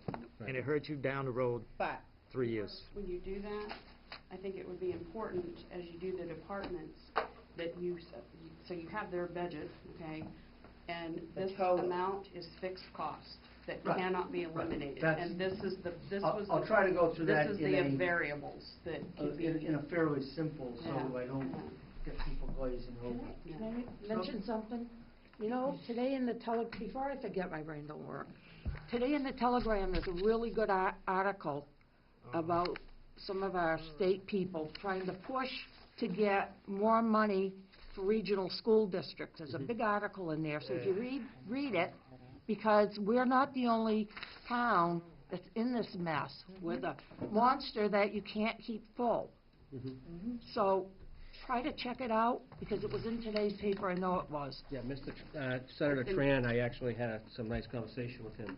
Because there's just no way. Well, the bottom line up front, and I think you already know this, and Talk is cheap and good whiskey costs money. it does. The problem at hand is that the state really needs to help us out a little bit more. I think, I mean, we look at faults and stuff like that, the people of the town look at faults. I mean, it's, the town, you know, I'll use transportation as for an example. I mean, so the regional school district, I mean, they were supposed to provide 100% of the transportation. Well, this year they're only providing 72%, because that's what was appropriated. The remaining, what that is just over $300,000 just in transportation costs. So that the that's what town's they were talking responsible about, for. is that they aren't Right. giving the little towns enough. Right, and then obviously, and as Call they your spoke, senators. and as they spoke up last night, with the charter schools coming online, and they're trying to get a piece of that pie as well for transportation or regional transportation. You know, that, say, whatever millions of dollars in that pot has to get sliced even thin, because it gets spread more to the charter schools and more to the other schools. So the amount of percentage we're getting this year, I would probably guarantee it's going to go down next year, because again, the charter schools are standing up. So, yeah, I mean, there's multiple reasons we could sit here and dwell on them all day long, and of why we are where we are today. At the end of the day, I mean, obviously, the state is not doing us a good favor, but again, appropriation is appropriation. And the other issue at hand is you know, poor leadership in the past, which I'm not going to go in the past anymore. I mean, poor decision-making process. It doesn't matter.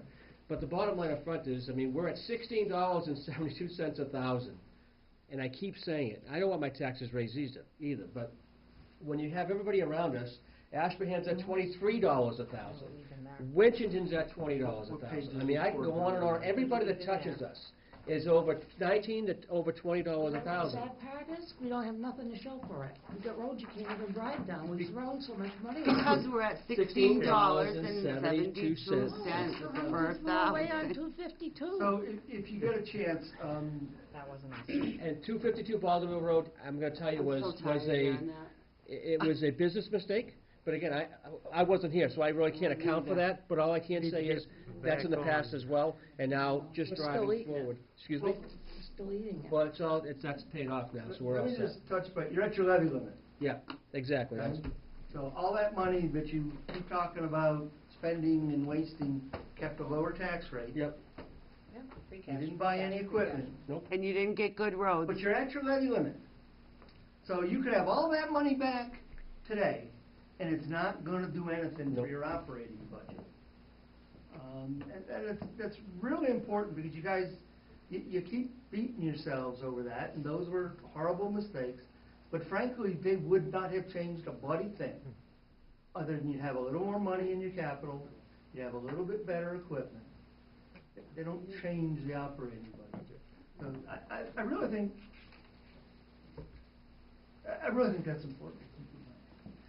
Secondly, what page is that? 21. When you get a chance, if you look at page 21, it's not just the tax rate, but I do it based upon what I call affordability. So it's not just that you have the lowest tax rate, but you have one of the highest so-called affordability. If you take a single average family tax bill and you divide it by the median income, you can see that folks in your community are spending, what is it, Eric, 4.16? You're spending 4.16% of the median family income on taxes. Winchendon's a skush lower, there's one other that's a skush lower.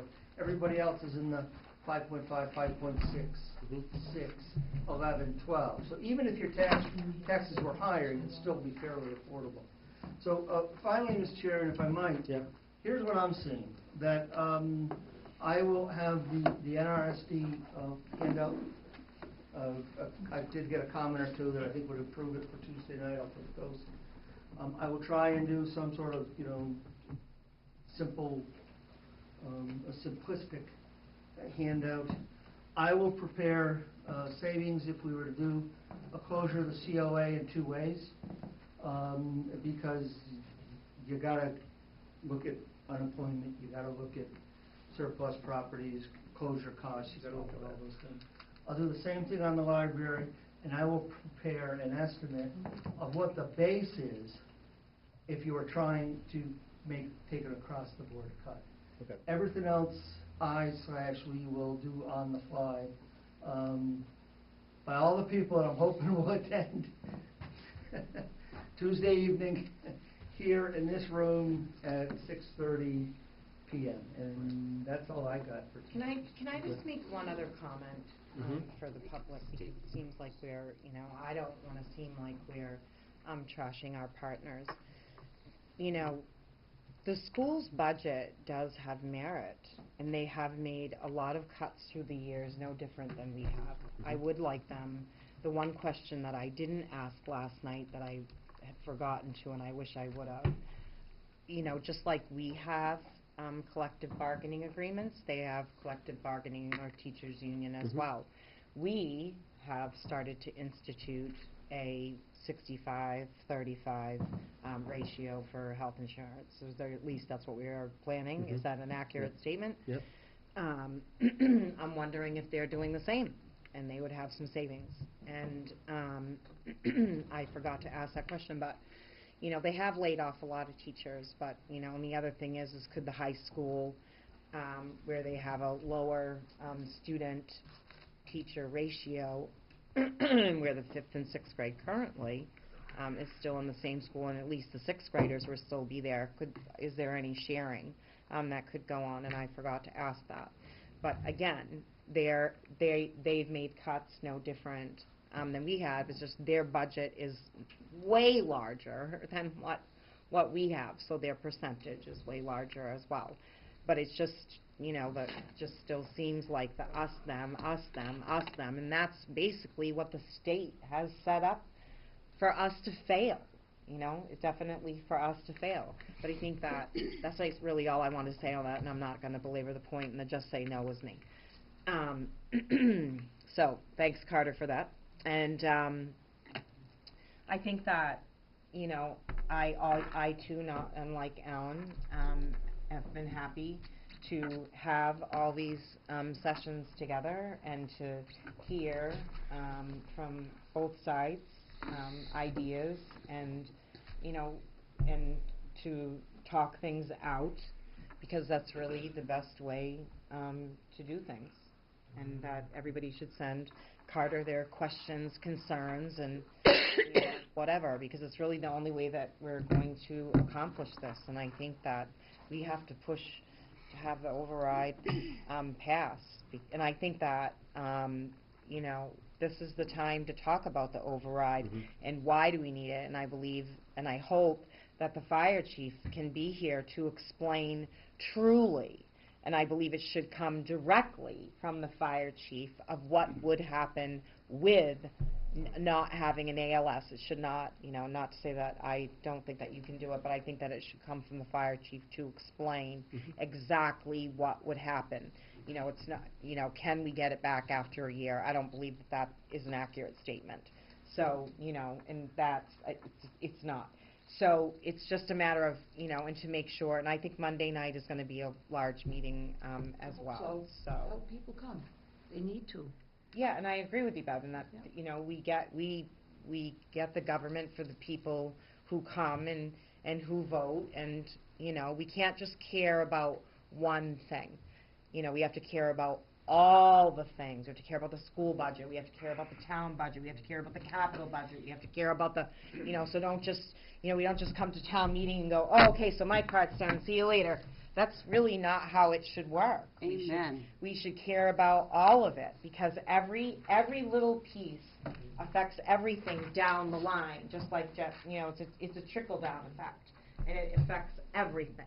And it's becoming more and more apparent that we have to all have these conversations together. Yesterday, having us with the school committee and the advisory board, and that's the first time that's ever happened since I've been elected, and that was monumental. Even though the conversation was really, really hard, we had to have it. We had to have it, and I think it was good progress, and this is good progress that we've made. Mr. Chairman, Yes. can I just mention, and I agree with everything Diane just said, you know, it can get really frustrating when it's budget season for any town, I'm sure. But can I just say to the public, I really support the Economic Development Committee. Yeah. Do you know how many people are on it? 2. Thank you. I think we need more than 2. If you want big business, but you still want the charm of a small town, if we can't bring revenue in, and we can't even put together some of our people in our own community to work on an economic development plan, we're gonna be in the same mess every year for the next 20 years. So I would encourage people to come up and if you're not into this committee, look at all the open opportunities in all the committees that people need to get involved with. This is huge. I would love to see this committee build itself up, because this is what we need to do. We need to bring revenue in. Amen. I think it's hard for the young people because they travel to work and they get home, they don't have a lot of time, but it's more important for them because this is the basis of their future. Yeah. If they're gonna stay in this town, they have to have roots, they have to have commitment. And to walk out of the meeting after 1 or 2 articles is over doesn't cut it. Understood.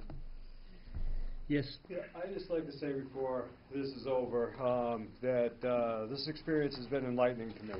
And it's been quite the process, and I appreciate everybody's participation because, you know, everybody asks questions from a different perspective, and, you know, it gets other people thinking differently, and that's what makes the process work. And what Julie mentioned and Diane mentioned here, I'd like to echo that right now I believe we have 23 positions open in town on committees and boards. We do. And anybody out there that has available time, available knowledge, There are a lot of smart people in our sign up. community, yeah. You know, we could use the help.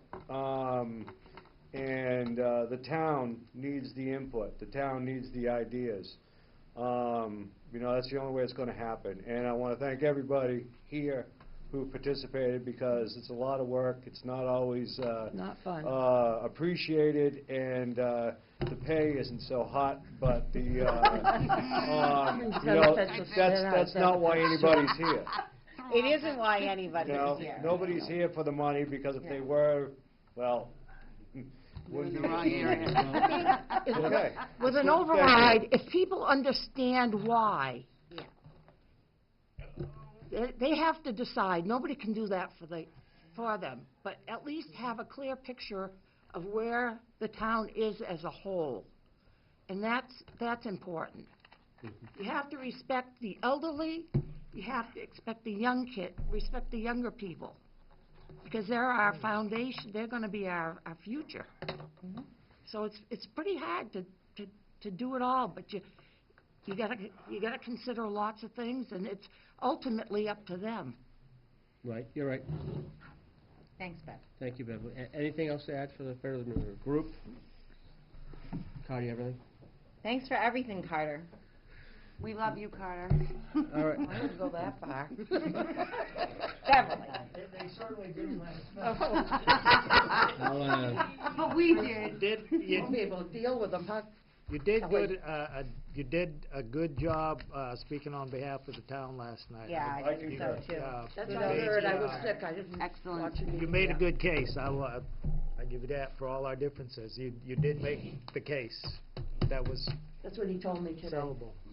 As did Mr. Kaplan. Yeah, I think so too, You John. know I'd what like to second what I that have a motion problem on that with? because, I don't understand why they don't You get got it. that room stirring a little bit. what John said last night changed the faces on the committee sitting at the end of the room. So I wanted to say that to you. Thanks. I It's fact. appreciate it. Well done. Yeah. It's fact. Yeah. It's fact-based, because people don't realize that we talk about the elderly, like Beverly says, and there's just under 2,000 folks that are 55 and older. Yeah. The 8,000 plus folks we have here, that means there's 6,000 folks that are under 55. And you don't see them. That's the pool of people we need to get after. You know, that's what we need to get after. I get entertain a motion to adjourn. Second it. So moved. Oh, I have a no. second. Well, you have to do your own. I have a second. Yes, second. Thank you. Yes, that we Diane? adjourn. Yes. Doug? Yes. And I vote yes as well. Thank We you. moved, we adjourned. We never even called our meeting. Can we adjourn? That's all right. Can we leave?